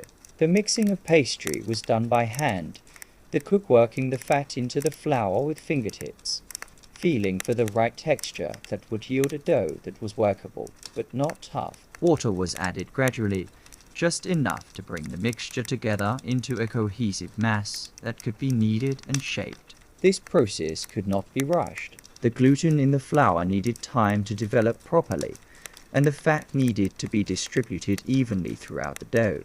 Once mixed, the pastry would rest while the cook prepared the filling. This resting period was crucial. It allowed the flour to fully hydrate and the gluten to relax, making the dough easier to roll and shape. Medieval cooks understood these principles intuitively, even though they lacked the scientific vocabulary to explain why their techniques worked. The preparation of pie fillings was an exercise in resourcefulness and creativity. For meat pies, the cook might use fresh meat when it was available, but more often would rely on preserved meats or pork, bacon, or sausages that had been made during the autumn slaughter and carefully stored for use throughout the year. These preserved meats would be diced or crumbled, then mixed with vegetables, herbs, and spices to create flavorful fillings. Vegetables for pie fillings were chosen for their availability and keeping qualities. Onions and leeks were common, as were root vegetables like turnips and parsnips. Dried peas and beans might be added for substance and nutrition. Fresh herbs from the kitchen garden, sage, thyme, parsley would be chopped and mixed in for flavor, while more expensive spices might be added if the household could afford them. The assembly of meat pies required considerable skill and experience. The pastry would be rolled out on a floured wooden board, using a simple wooden rolling pin, or even just the hands to create circles of the right size and thickness. These circles would be carefully lifted and pressed into small wooden or ceramic molds, or simply shaped by hand into the characteristic raised edges that would hold the filling. The filling would be spooned carefully into each pastry shell, the cook using practiced judgment to determine the right amount enough to make the pie substantial and satisfying, but not so much that it would overflow during baking or make the pastry soggy. A top crust would be rolled out and placed over the filling. The edges crimped together with fingers or a simple tool to seal the pie and prevent the contents from escaping during baking. Small holes would be cut in the top crust to allow steam to escape during baking. These holes served both practical and aesthetic purposes. They prevented the pies from bursting open in the oven, and they were often arranged in decorative patterns that helped identify different types of pies or indicated the baker who had made them. The baking of meat pies was done in large stone ovens that had been heated with wood fires. The fire would be lit several hours before baking was to begin, heating the stone walls and floor of the oven to the right temperature. Once the oven was hot enough, the coals and ashes would be raked out, the floor swept clean, and the pies loaded in with long wooden peels. The baking process required constant attention and considerable skill. The cook had to judge the temperature of the oven by feel, holding a hand inside to gauge the heat, watching for visual cues that indicated when the temperature was right for different types of baking. Too hot, and the outside of the pies would burn before the inside was cooked. Too cool, and the pies would not bake properly, resulting in soggy bottoms and undercooked fillings. During baking, the pies would gradually transform from raw assemblages of pastry and filling into golden, aromatic finished products. The pastry would brown and crisp, developing the sturdy texture that made it suitable for handheld eating. The filling would cook in its own juices, the flavors melting and concentrating as moisture evaporated through the steam holes. The finished pies would be removed from the oven while still hot, their golden crusts crackling slightly as they cooled. They would be transported to market in baskets lined with cloth, where they would be sold to hungry customers who appreciated the convenience of a complete meal that could be eaten without utensils while walking or working. But meat pies were only one category of medieval convenience foods. Sweet treats required different techniques and approaches, beginning with the preparation of honey-based confections that served as the medieval equivalent of candy and desserts. The making of honey cakes began with the careful selection and preparation of honey itself. Not all honey was suitable for baking. Some varieties were too thin, others too thick. Some had flavors that were too strong or too delicate for particular preparations. The experienced cook knew which honeys worked best for different purposes and would select accordingly. Honey for baking was typically warmed gently to make it easier to work with. This warming had to be done carefully. Too much heat would alter the honey's flavor and potentially scorch it, ruining the final product. Medieval cooks would warm honey in earthenware pots placed near the fire or suspended over coals, stirring occasionally and testing the temperature with a finger. The flour for honey cakes was often a mixture of different grains, depending on what was available and what flavors were desired. Wheat flour was preferred when it was available, but barley flour, oat flour, or rye flour might be used alone or in combination. Each type of flour contributed different flavors and textures to the finished cakes. Spices for honey cakes were ground fresh as needed, using mortars and pestles to break down whole spices into powder. Ginger root would be scraped and grated, cinnamon bark ground to fine powder, cloves crushed to release their intense flavor. This fresh grinding was crucial. Ground spices lost their potency quickly, and the difference between freshly ground and stale spices could make or break a batch of cakes. The mixing of honey cake batter was a lengthy process that required both strength and patience. The warmed honey would be combined with eggs, if available, then gradually mixed with flour and spices until a thick, sticky dough formed. This mixing was done entirely by hand, the cook working the mixture with wooden spoons and strong arms until all ingredients were thoroughly combined. The texture of honey cake dough was quite different from modern cake batters. It was much thicker and stickier, more like a very soft bread dough than the liquid batters we associate with cake making today. This thick consistency helped the cakes hold their shape during baking and contributed to their dense, moist texture. Shaping honey cakes required skill and experience. The sticky dough would be formed into small individual cakes or pressed into wooden molds that created decorative shapes. Some cakes might be rolled into balls and flattened slightly. Others might be shaped into rectangles or ovals. The surfaces might be marked with simple tools to create decorative patterns or to help the cakes bake more evenly. Baking honey cakes required careful temperature control and timing. The dense, moist dough took longer to bake through than lighter preparations, and the high sugar content of the honey made the cakes prone to burning if the oven was too hot. Medieval bakers learned to judge doughness by appearance, aroma, and feel, testing cakes with thin wooden skewers or simply pressing lightly to gauge their firmness. The preparation of comfort's small candied nuts, seeds, and spices was one of the most time-consuming and skill-intensive processes in the medieval kitchen. These tiny confections required days of patient work and considerable expertise to produce properly. The process began with the selection of perfect specimens of whatever was to be candied. Almonds had to be fresh and without any bitter notes. Coriander seeds had to be plump and aromatic. Ginger root had to be young and tender. Any imperfections in the base ingredients would be magnified in the finished comfits, so selection was crucial. The candying process itself was done in special wide, shallow pans called comfit pans. These pans were designed to allow for the gentle rolling motion that was essential to creating smooth, evenly coated comfits. Sugar, expensive and precious, would be dissolved in water to create a syrup of exactly the right consistency. Too thin, and it would not coat properly. Too thick, and it would not distribute evenly. The nuts, seeds, or spices would be placed in the comfit pan, and a small amount of sugar syrup added just enough to provide a thin coating. The pan would then be rotated gently, causing the contents to roll and tumble, distributing the syrup evenly over every surface. This process had to be done carefully and patiently to fast, and the coating would be uneven. Too slow, and the syrup would harden before it could spread properly. Once the first coat of syrup had dried and hardened, the process would be repeated. A new layer of syrup would be added, the pan rotated to distribute it evenly, then the comfits would be allowed to dry again. This process would be repeated dozens of times over the course of several days, each layer adding thickness and smoothness to the candy coating.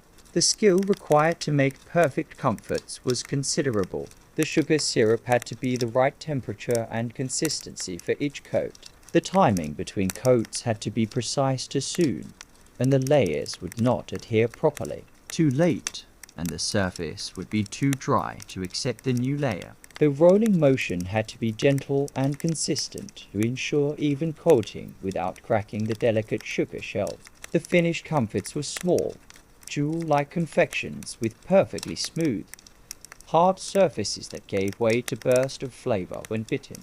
They were typically sorted by size and color, then stored in special containers that protected them from moisture and breakage. The finest comfits were works of art as much as food perfectly round, beautifully colored, and flavored with the most exotic and expensive spices available.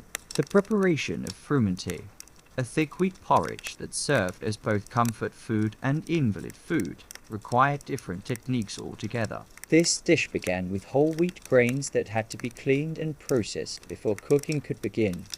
The wheat cleaning process was laborious but essential. The grains had to be winnowed to remove chaff and debris, then carefully picked over by hand to remove any stones, damaged grains, or other foreign matter. This cleaning was typically done by women and children, who had the patience and sharp eyes needed to do the work properly. Once cleaned, the wheat would be hulled to remove the tough outer husk. This was done by grinding the wheat lightly in a quern or hand mill. just enough to crack the holes without damaging the grain inside. The cracked wheat would then be winnowed again to separate the grain from the broken hulls. The clean, whole wheat would then be cooked slowly in liquid water, milk, or broth, depending on the desired richness and flavor of the final dish. This cooking process could take hours, with the wheat gradually absorbing liquid and swelling until it reached the creamy consistency that characterized good frumenty. The slow cooking of frumenty was often done overnight, with the pot placed near the fire where it would simmer gently without burning. The cook would check it periodically, stirring to prevent sticking and adding more liquid if needed. The gradual cooking process developed the grain's natural sweetness and created the smooth, porridge-like texture that made frumenty so comforting to eat. Flavoring frumenty was a matter of available ingredients and personal preference. In wealthy households, it might be enriched with egg yolks, sweetened with honey or sugar, and spiced with cinnamon or other expensive flavorings. In simpler households, it might be flavored with herbs from the garden or simply seasoned with salt. The serving of frumenty was often ritualistic, particularly when it was prepared for invalids or new mothers. The warm, nourishing porridge was believed to have healing properties and was often the first solid food given to people recovering from illness. It was served in wooden bowls and eaten with wooden spoons, the simple act of consuming it providing both physical nourishment and psychological comfort. As we conclude our exploration of medieval cooking techniques and rituals, let us appreciate the profound difference between their approach to food preparation and our own.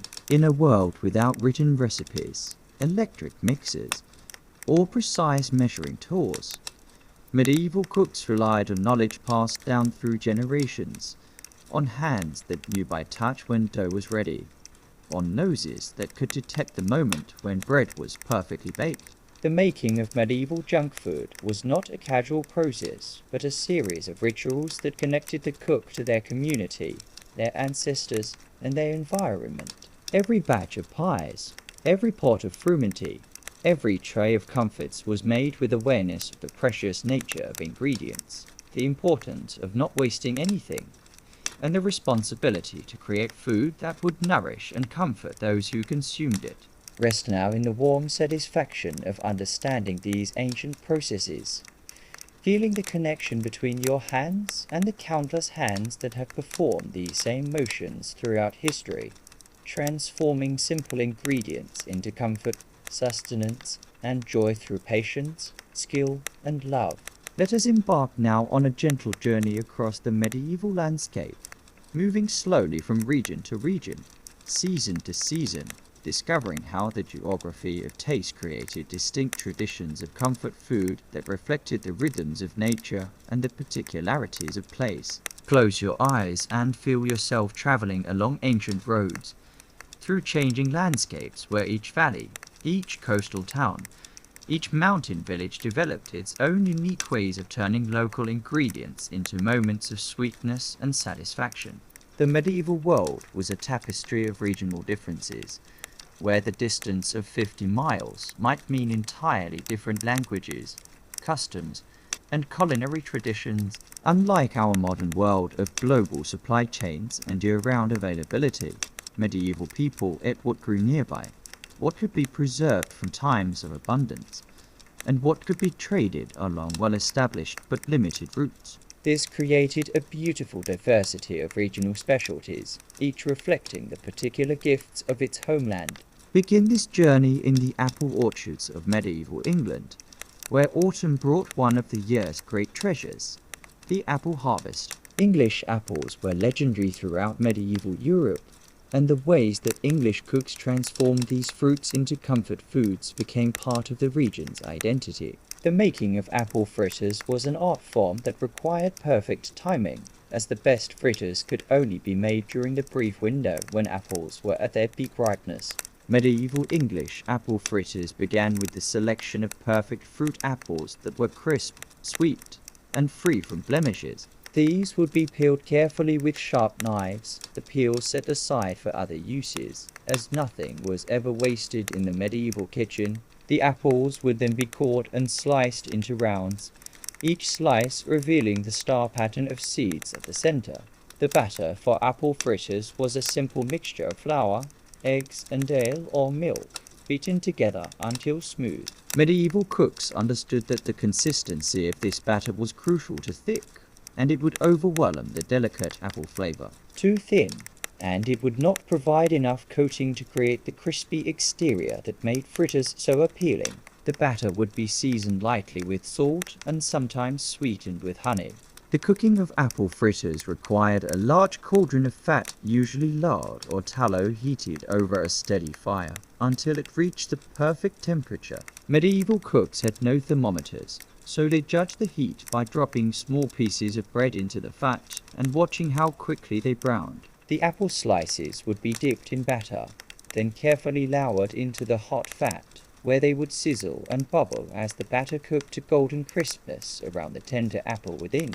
The finished fritters would be lifted from the fat with wooden spoons or simple wire baskets, drained briefly, then sprinkled with honey and sometimes dusted with precious cinnamon. They were best eaten immediately while still warm, the crispy batter giving way to the sweet, soft apple inside. These fritters were popular at harvest festivals, local fairs, and any celebration where people gathered to enjoy the abundance of the season. Moving northward into Scotland, we encounter a different tradition built around the humble oat, a grain that thrived in the cooler, wetter climate of the Highlands. Scottish oatcakes became one of the most enduring comfort foods of the medieval period, valued not just for their satisfying taste, but for their keeping qualities and portability. The making of Scottish oatcakes began with oats that had been carefully dried and ground into meal of varying coarseness. The grinding was done in quern stones, large circular stones that could be turned by hand to crush the oats between them. The fineness of the meal could be controlled by how long the grinding continued and how tightly the stones were set together. Oatmeal for cakes was mixed with just enough water to bind it together, along with a small amount of fat, usually bacon drippings or beef tallow, that would help the cakes hold together and provide flavor. Salt was added to taste, and sometimes herbs from the garden would be mixed in for additional flavor. The mixture would be kneaded briefly, just enough to form a cohesive dough that could be rolled and shaped. The shaping of oatcakes was done on a flat wooden board called a spurtle board, using a wooden rolling pin to create thin, flat rounds that would cook evenly and quickly. These rounds would be cut into triangular wedges before cooking, creating the characteristic shape that made oatcakes easy to handle and eat. Cooking was done on a flat iron griddle suspended over the fire, or sometimes on a large flat stone that had been heated by the flames. The oatcakes would be cooked slowly, turned carefully to ensure even browning on both sides. The finished cakes would be crisp on the outside, but still tender within, with a nutty flavor that came from the toasted oats.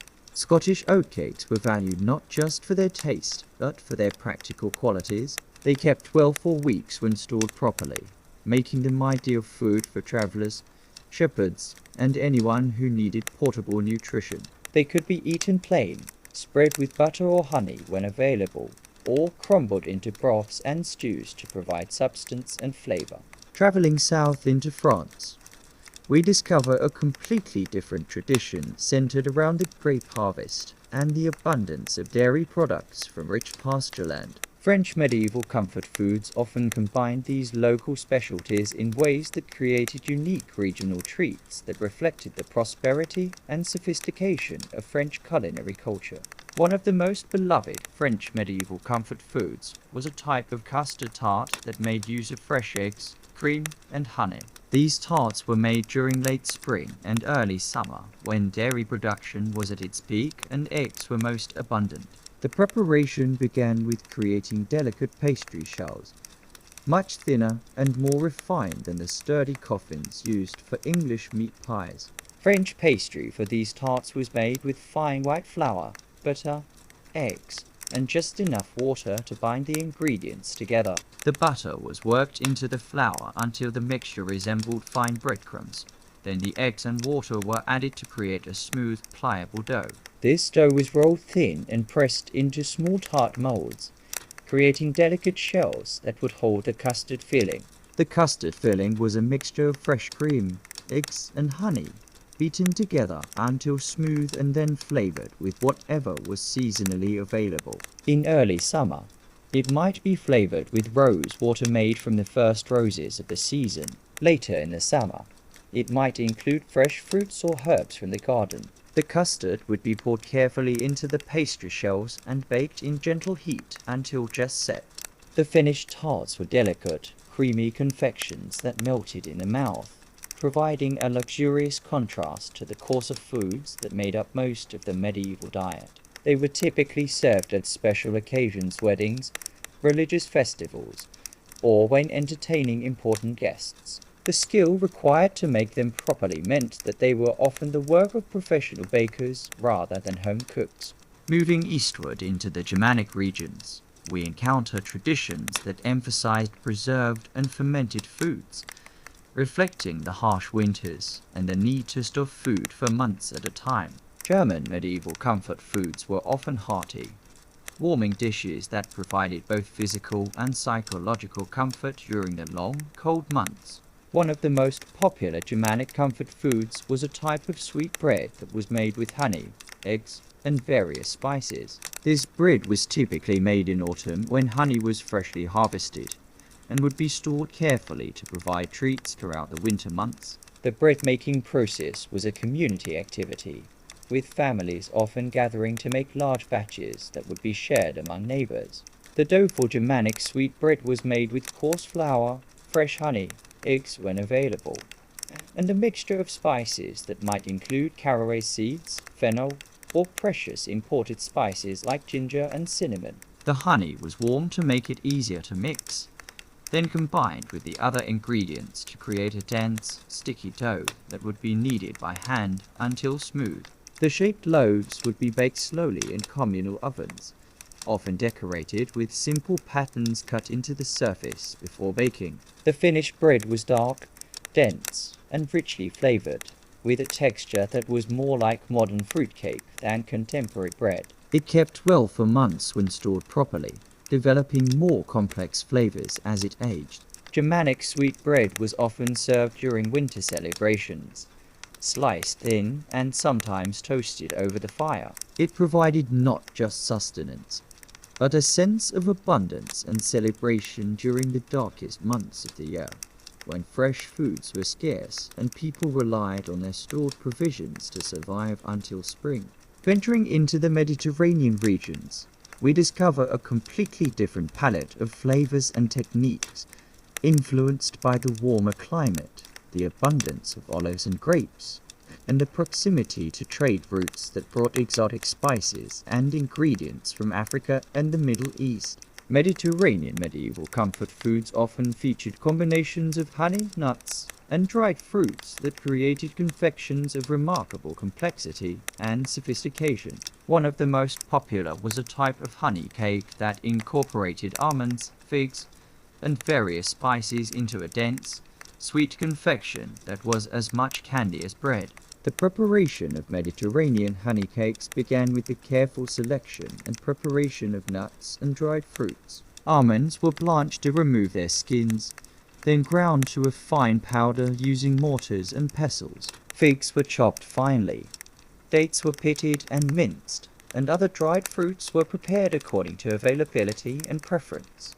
The honey used in these cakes was often flavored with herbs. Thyme honey was particularly prized, as were honeys from bees that had fed on orange blossoms or other fragrant flowers. This flavored honey was warmed gently and mixed with the ground nuts and chopped fruits to create a thick, sticky mixture that could be shaped and molded.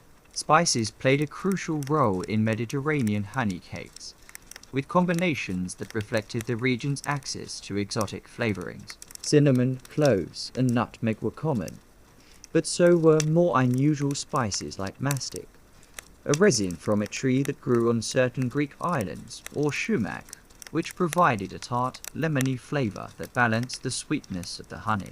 The shaped cakes would be wrapped in fig leaves or grape leaves and allowed to mature for several days or even weeks, developing complex flavors as the various ingredients melded together. The finished cakes were often cut into small squares and served as special treats during religious festivals or family celebrations. Seasonal variations were particularly important in the Mediterranean, where the availability of fresh fruits and nuts changed dramatically throughout the year. Spring brought early almonds and the first fresh herbs. Summer provided figs, grapes, and other fresh fruits that could be incorporated into sweet preparations. Autumn was the time for harvesting nuts and making preserves that would last through the winter.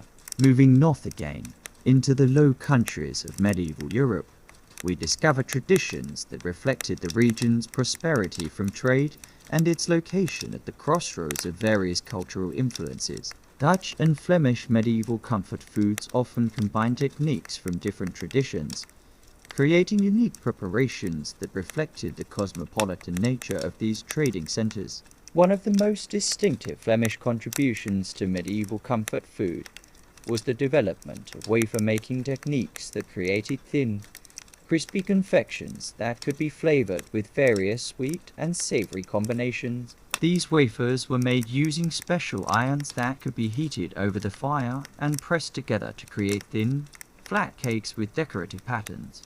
The batter for Flemish wafers was made with fine flour, eggs, and various liquids, sometimes milk, sometimes ale, sometimes wine, depending on what flavor was desired. The consistency had to be exact, thin enough to spread evenly in the wafer irons, but thick enough to create a substantial finished product.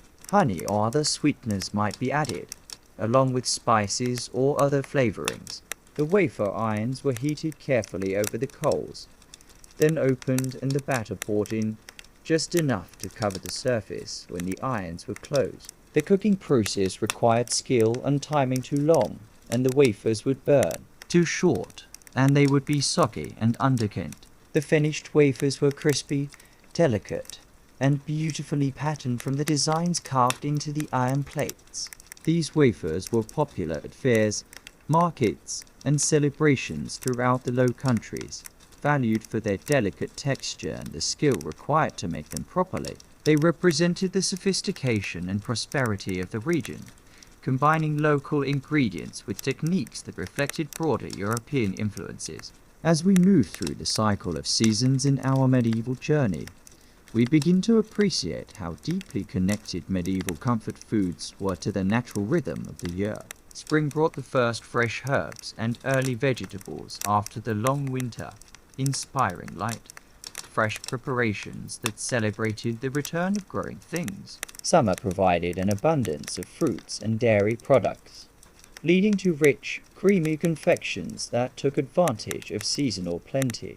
Autumn was perhaps the most important season for medieval comfort food preparation, as this was when most preservation activities took place. The harvest of grains, fruits, and vegetables had to be processed and stored to provide food throughout the winter months. This was when honey was harvested from beehives, when fruits were dried or preserved in various ways, when nuts were gathered and stored, and when the great communal baking activities took place. Winter comfort foods were designed to provide warmth and sustenance during the coldest months, when fresh food was scarce and people relied on their stored provisions. These foods were often rich and warming, flavored with spices that were believed to heat the body and provide energy for the hard work of surviving winter. The regional and seasonal nature of medieval comfort foods created a rich tapestry of traditions that reflected the diversity and complexity of medieval European culture. Each region developed its own specialties based on local ingredients and cultural influences, while the seasonal cycle provided a framework that connected people to the natural world in ways that our modern food system has largely obscured. Understanding these regional and seasonal variations helps us appreciate the deep connection between place, time, and food that characterized medieval life. In a world where transportation was slow and expensive, where preservation techniques were limited, and where weather could make the difference between abundance and scarcity, food traditions developed that were intimately connected to the local environment and the seasonal cycle. Rest now in the gentle satisfaction of this journey through medieval Europe, feeling the connection between place and taste, between season and sustenance, between community and cuisine that made medieval comfort foods such an important part of daily life and cultural identity. In our next chapter, we will explore how these foods brought people together, creating social bonds and shared experiences that strengthened communities and provided psychological as well as physical nourishment. Settle into the warm glow of communal firelight now, and feel yourself becoming part of the gentle rhythm of medieval social life, where the sharing of food was never merely about sustenance, but always about connection, community, and the deep human need to belong to something larger than oneself. Tonight, we explore how medieval comfort food served as bridges between people, creating bonds that transcended social class, strengthened family ties, and built the foundations of community life that sustained medieval society through its challenges and celebrations. Close your eyes and breathe slowly in and out as we enter the warm, welcoming space of a medieval great hall, where the evening meal has just begun and the entire community gathers to share not just food, but stories, laughter, and the profound comfort of human companionship. In the medieval world, eating was rarely a solitary activity. The very structure of medieval life encouraged communal dining. From the great halls of manor houses, where dozens of people shared meals at long wooden tables, to the humble cottages where extended families gathered around simple hearths to share whatever food was available. This communal approach to eating meant that food carried social meanings that went far beyond its nutritional value. Picture yourself entering a medieval great hall during the evening meal. The hall stretches before you, its stone walls softened by tapestries that flutter gently in the warm air rising from the central hearth. Long wooden tables fill the space, their surfaces once smooth by countless meals and countless hands. Benches line both sides of each table, bringing people close together in an intimacy that our modern dining rarely achieves. At the head table, raised slightly on a wooden platform, sit the lord and lady of the manor with their honored guests. Their food may be more elaborate, their plates more refined, but they eat the same basic dishes as everyone else in the hall, just prepared with more expensive ingredients and presented with greater ceremony. This visible sharing of similar foods, even if of different qualities, reinforced the sense that everyone in the hall belonged to the same community, subject to the same rhythms of season and supply. The serving of food in the great hall was itself a social ritual that reinforced hierarchies while also creating bonds of mutual dependence. Young nobles served their elders, learning proper behavior while demonstrating their place in the social order. Servants moved among the tables with practiced grace, ensuring that everyone was fed while maintaining the careful protocols that governed medieval social interaction. Large joints of meat would be carved at the high table and distributed throughout the hall, the carver's skill determining not just how the meat was portioned, but how honor and favor were distributed among the diners. A particularly choice piece given to a favored guest was a public statement of esteem. A lesser portion might indicate displeasure or declining favor. Every cut of the knife carried social meaning. Pottages and stews were ladled from great cauldrons into individual bowls, the ladle passing from person to person in a rhythm as old as civilization itself. Bread was placed on tables in common loaves, with each diner breaking off what they needed, understanding that their neighbors depended on their restraint and consideration. Medieval comfort foods played a particularly important role in these social gatherings. The sweet treats that concluded formal meals, comfits, honey cakes, preserved fruits, were distributed with ceremony, often by the lady of the household herself. This personal distribution of luxuries was a way of showing favor and maintaining social bonds, with each recipient understanding that they had been singled out for special attention. But the communal nature of medieval eating extended far beyond the great halls of the nobility. In peasant cottages throughout the countryside, families gathered around simple wooden tables or even cleared spaces on earthen floors to share their meals. These gatherings were often multi-generational. Grandparents, parents, and children all participating in the preparation and consumption of food.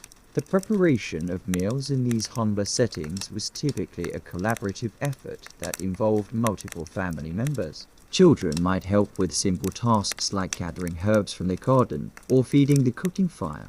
Older family members contributed their skills and experience to more complex preparations. This shared labor created bonds of interdependence that strengthened family ties while ensuring that culinary knowledge passed from one generation to the next. Medieval comfort foods were particularly important during times of celebration and ceremony, when communities came together to mark important life events or religious observances. Weddings, baptisms, harvest festivals, and religious holidays all featured special foods that were prepared communally and shared according to well-established traditions. Wedding feasts were perhaps the most elaborate of these communal food celebrations, involving entire communities in days of preparation. The making of wedding cakes, sweetbreads, and other special treats became community projects that brought neighbors together in common cause. Women would gather in the bride's family home or in communal kitchens to prepare the vast quantities of food required for the celebration. The wedding cake itself was often a collaborative creation, Different families contributing different ingredients or taking responsibility for different aspects of the preparation. One family might provide the precious white flour, another the honey, a third the expensive spices that would flavor the cake. The actual mixing and baking would be done by the most skilled bakers in the community, working together to create something that represented the combined efforts and good wishes of everyone involved. The sharing of wedding cake was a ritual laden with meaning and symbolism. Pieces would be distributed to all the wedding guests, with special portions reserved for unmarried young people who were believed to receive good luck in their own romantic prospects by consuming cake from a happy couple's wedding. Crumbs of wedding cake were often saved and kept as tokens of good fortune, sometimes preserved for years as reminders of the joyous occasion. Religious festivals provided another important context for communal food preparation and consumption. The baking of special breads for religious holidays, the preparation of festival treats, and the sharing of food with the poor were all important aspects of medieval religious observance that strengthened community bonds while expressing spiritual values. During Lent, when meat consumption was forbidden by religious law, communities would come together to share meatless meals that were often more elaborate and creative than ordinary food. The challenge of creating satisfying meals without meat led to innovations in preparation and presentation that made these meal celebrations rather than deprivations. Fish pies, egg dishes, and various forms of dairy-based comfort foods became the focus of communal preparation and sharing. Easter celebrations marked the end of Lenten restrictions with elaborate communal feasts that featured foods that had been forbidden during the fasting period. Eggs, meat, dairy products, and rich sweets all appeared on Easter tables in abundance. Their very presence serving as symbols of renewal and resurrection after the self-denial of Lent. The preparation of Easter foods often began weeks in advance, with communities working together to prepare the special treats that would mark the celebration. Painted eggs became works of art, their decoration a community activity that brought families together while creating beautiful symbols of new life and hope. Harvest festivals were particularly important occasions for communal food sharing, as they marked the successful completion of the agricultural cycle that sustained medieval life. These celebrations featured the first fruits of the new harvest, prepared in ways that highlighted their freshness and abundance.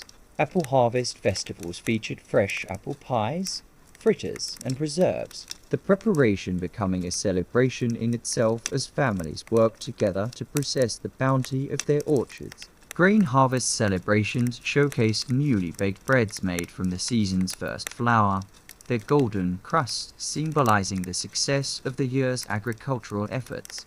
These festivals served not just as celebrations, but as community insurance policies. ensuring that everyone in the community would share in the year's abundance and be sustained through the coming winter months. The sharing of food during harvest festivals was explicitly communal, with families contributing dishes made from their own harvest to common tables where everyone could sample the variety of foods that the season had provided. Markets and fairs provided another important context for food sharing in medieval society. These gatherings brought people together from different villages and regions, creating opportunities for cultural exchange through food. Vendors would offer regional specialties that visitors might never have tasted before, while visitors would bring their own food traditions to share with others.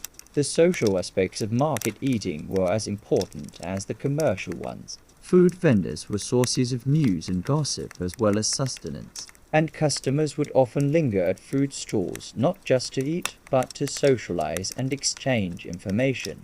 The shared experience of trying new foods or enjoying familiar favorites created temporary communities among strangers who might never meet again, but who shared the universal human experience of eating together. Taverns served as permanent versions of these temporary market communities, providing spaces where people could gather regularly to share food and drink in social settings. The communal tables and benches in medieval taverns were designed to encourage interaction among customers, and the sharing of food and drink created bonds between people who might otherwise have little in common.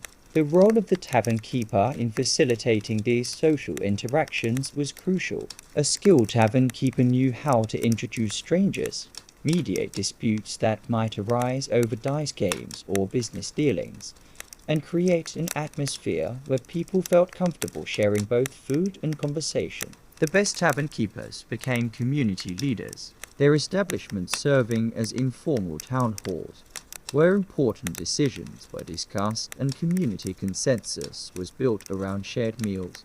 The food served in taverns were designed to facilitate social interaction. Dishes that could be shared easily, foods that encouraged leisurely consumption, and treats that provided excuses for extended visits all played important roles in creating the social atmosphere that made taverns such important institutions in medieval life.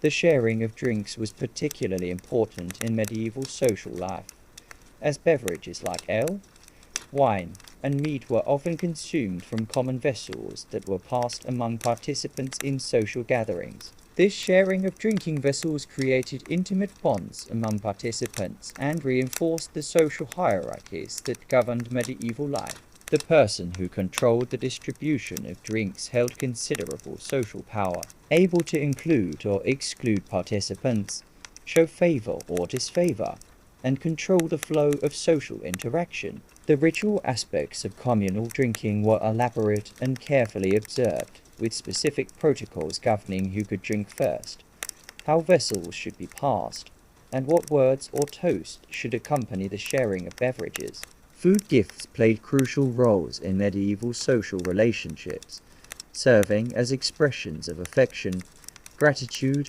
and respect. The giving of special foods, particularly sweet treats like honey cakes or preserved fruits, was a way of acknowledging important relationships and maintaining social bonds across time and distance.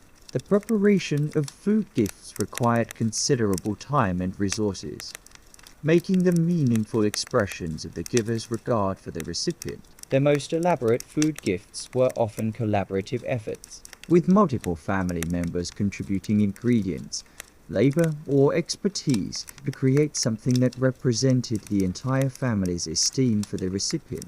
The seasonal nature of many medieval comfort foods made them particularly valuable as gifts. A gift of preserved quinces in winter, or fresh berry tarts in summer, carried meanings that went far beyond monetary value, representing the giver's thoughtfulness in preparing something special at just the right time of year.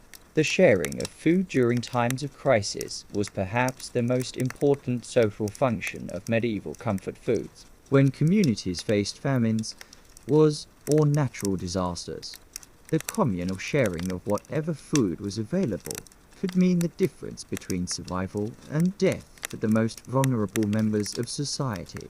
The social obligations surrounding food sharing during crises were clearly defined in medieval culture, with those who had abundance expected to share with those in need. These obligations were enforced not just by law, but by social pressure and religious teaching that emphasized the moral importance of feeding the hungry.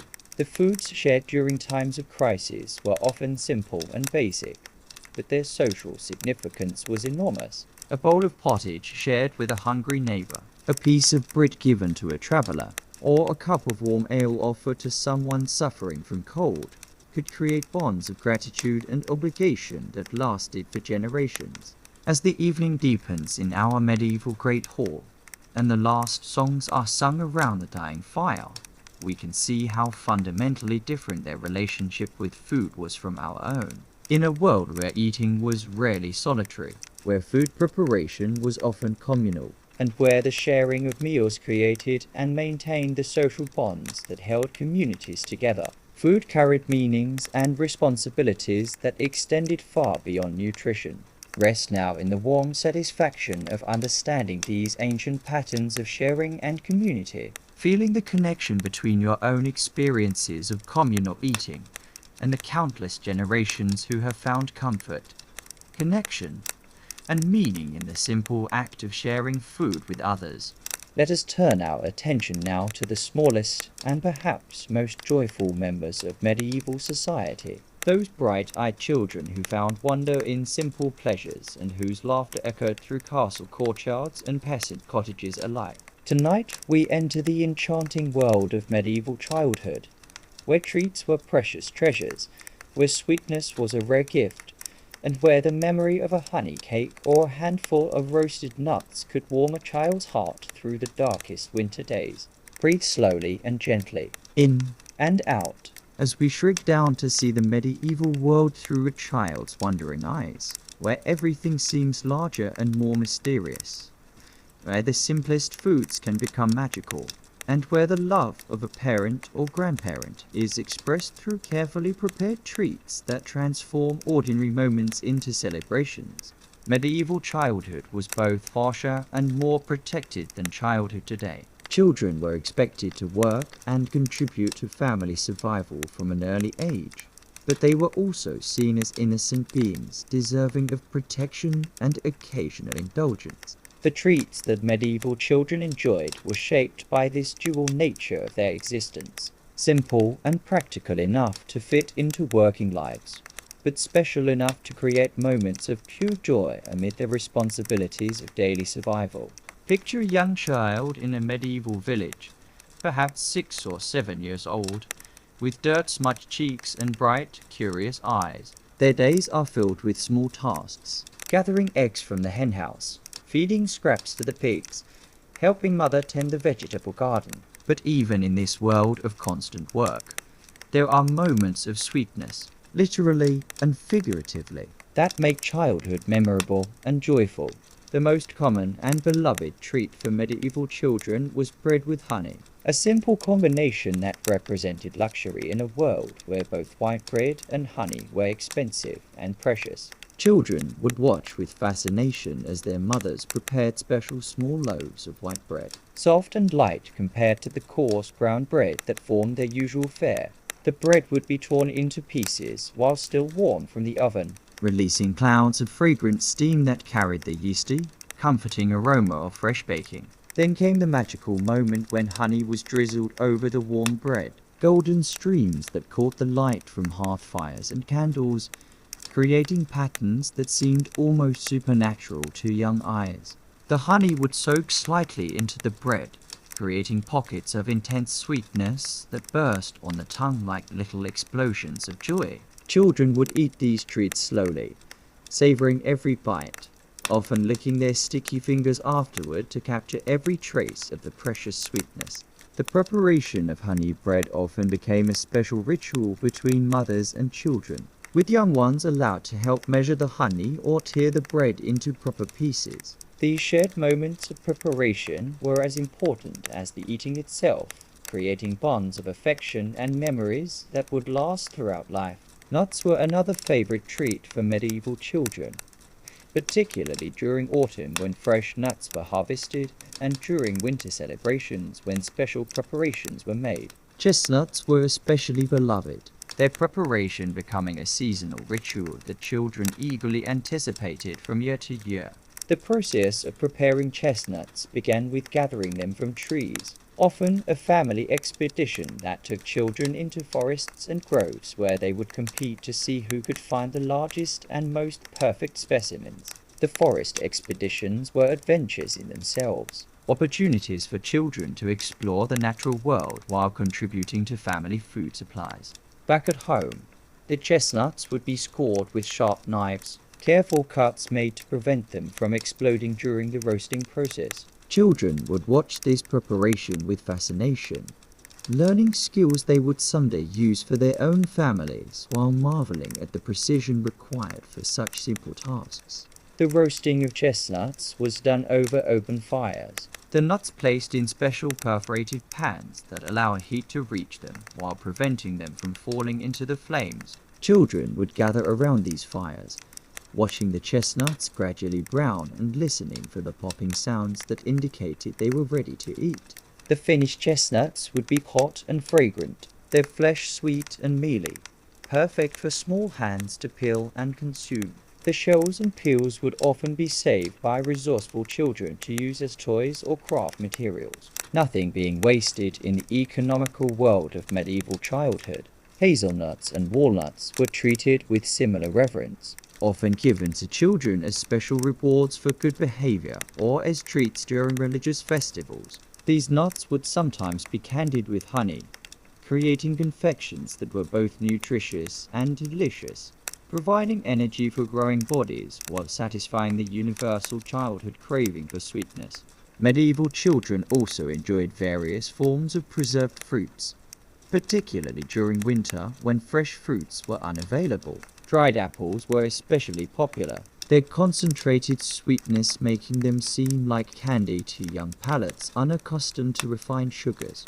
The preparation of dried apples was often a family activity, with children helping to peel and slice the fruits before they were hung on strings or laid on screens to dry in the sun or near cooking fires. This collaborative preparation taught children about the seasonal rhythms of food production, while giving them a sense of contribution to family welfare.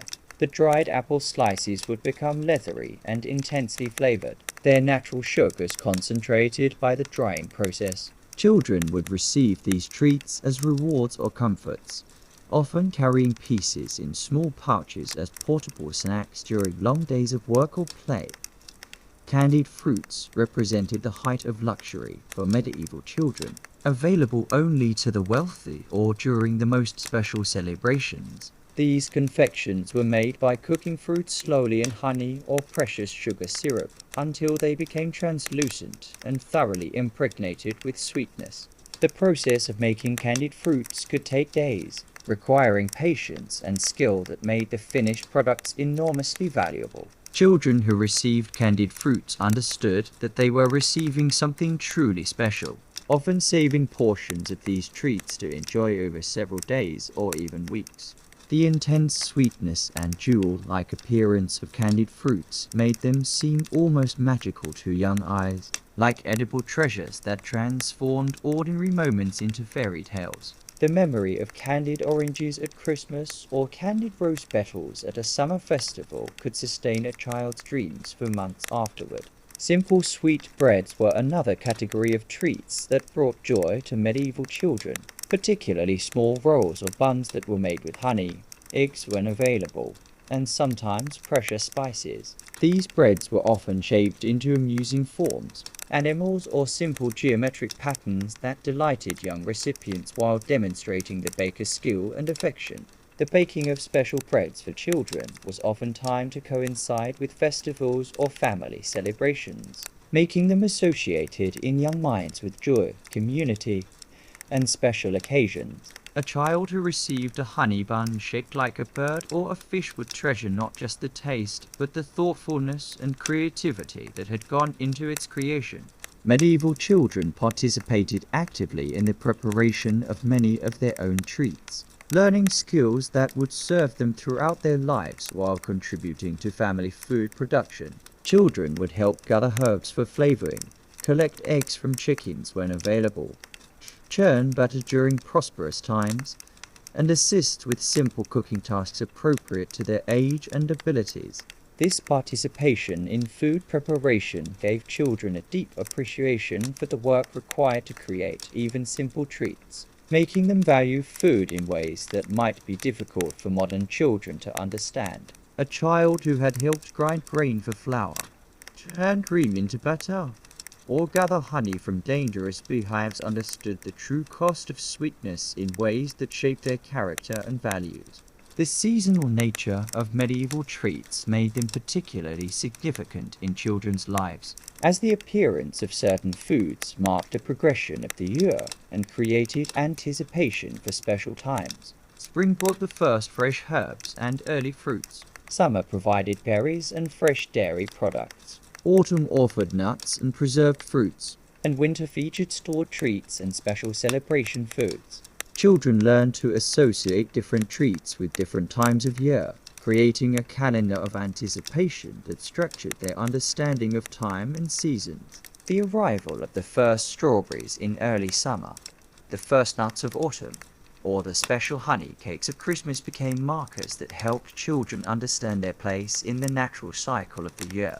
During religious festivals, medieval children enjoyed special treats that were prepared specifically for these occasions. Easter brought colored eggs and sweet breads. Christmas featured spiced cakes and candied fruits. And various saints' days had their own associated treats that appeared only once each year. These festival foods were often more elaborate and expensive than everyday treats, making them particularly memorable for children who might receive such luxuries only a few times each year. The anticipation of festival treats became part of the religious calendar, helping children understand the rhythm of spiritual observances while providing tangible rewards for patience and good behavior.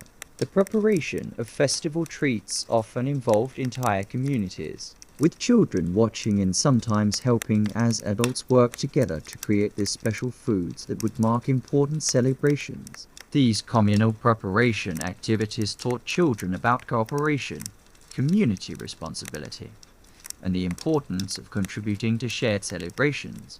Medieval children's relationship with dairy products was particularly important, as fresh milk, cheese, and butter were valuable sources of nutrition and comfort when available. Children who lived on farms or in areas with good pasture land had better access to these products, while urban children might receive them only occasionally or in preserved forms.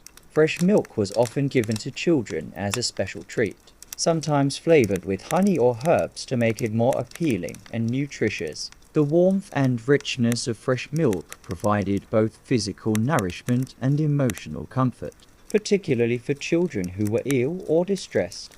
Cheese was valued both for its nutritional content and its keeping qualities, providing children with portable snacks that could sustain them during long days of work or travel. The making of cheese was often a community activity that children could observe and gradually learn to participate in. Understanding the transformation of liquid milk into solid food as one of the many small miracles that sustained medieval life. Butter, when available, was treated as a luxury item that transformed simple foods into special treats. Bread with butter was considered a delicacy for medieval children, while butter combined with honey created one of the most prized treats of childhood. The process of churning butter was often assigned to children, who would take turns working the churn until cream separated into butter and buttermilk.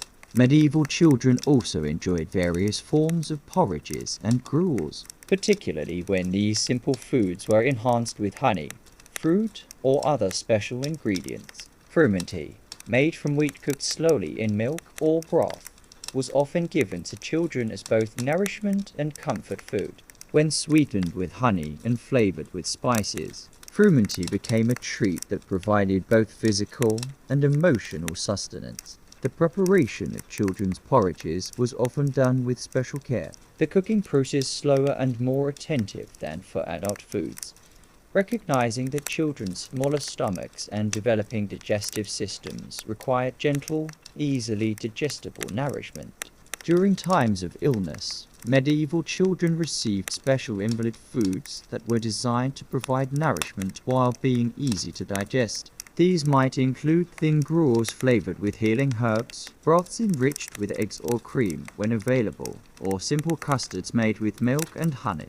The preparation and serving of invalid foods was often surrounded by extra care and attention, making sick children feel loved and protected even when they were suffering. The association between special foods and healing care taught children important lessons about compassion and the role of food in expressing love and concern for others. The social aspects of children's treats were as important as their nutritional value, as sharing food was one of the primary ways that medieval children learned about relationships, generosity, and community responsibility. Children were taught to share treats with siblings and friends, to offer food to visitors, and to be grateful for whatever treats they received. These lessons about food sharing became fundamental parts of medieval social education, preparing children for adult roles in which the proper distribution and sharing of food would be crucial social skills. Children learned to recognize different levels of treat sharing, from the simple sharing of everyday snacks to the formal presentation of special foods to honored guests. The games and activities surrounding children's treats were important parts of medieval childhood culture. As children developed elaborate rituals around the eating of special foods, nut cracking contests, competitions to see who could make dried fruits last longest, and games involving the sharing of treats all became part of the social fabric of medieval childhood. These food-related games taught children important lessons about competition, cooperation, and resource management, while also providing entertainment and social interaction. Children learned to make treats last longer by eating them slowly, to share appropriately with friends and siblings, and to appreciate the effort required to provide even simple luxuries. As evening settles over our medieval village and children are called in from their play, we can appreciate how these simple treats serve functions that went far beyond mere indulgence. In a world where childhood was brief and adult responsibilities came early, treats provided essential moments of joy, wonder, and comfort that helped children develop emotional resilience and social skills. The scarcity of sweet foods in medieval times made them particularly precious to children, creating memories and associations that would influence their attitudes toward food, celebration, and generosity throughout their lives. The children who received honey cakes at Christmas, candied fruits at Easter, or fresh nuts in autumn were learning lessons about seasons, community, and the importance of sharing good fortune with others. Rest now in the sweet memory of childhood wonder, feeling the connection between your own earliest food memories and the countless medieval children who found similar joy and comfort in simple treats that represented love, celebration, and the enduring human desire to make life sweeter for those we care about most.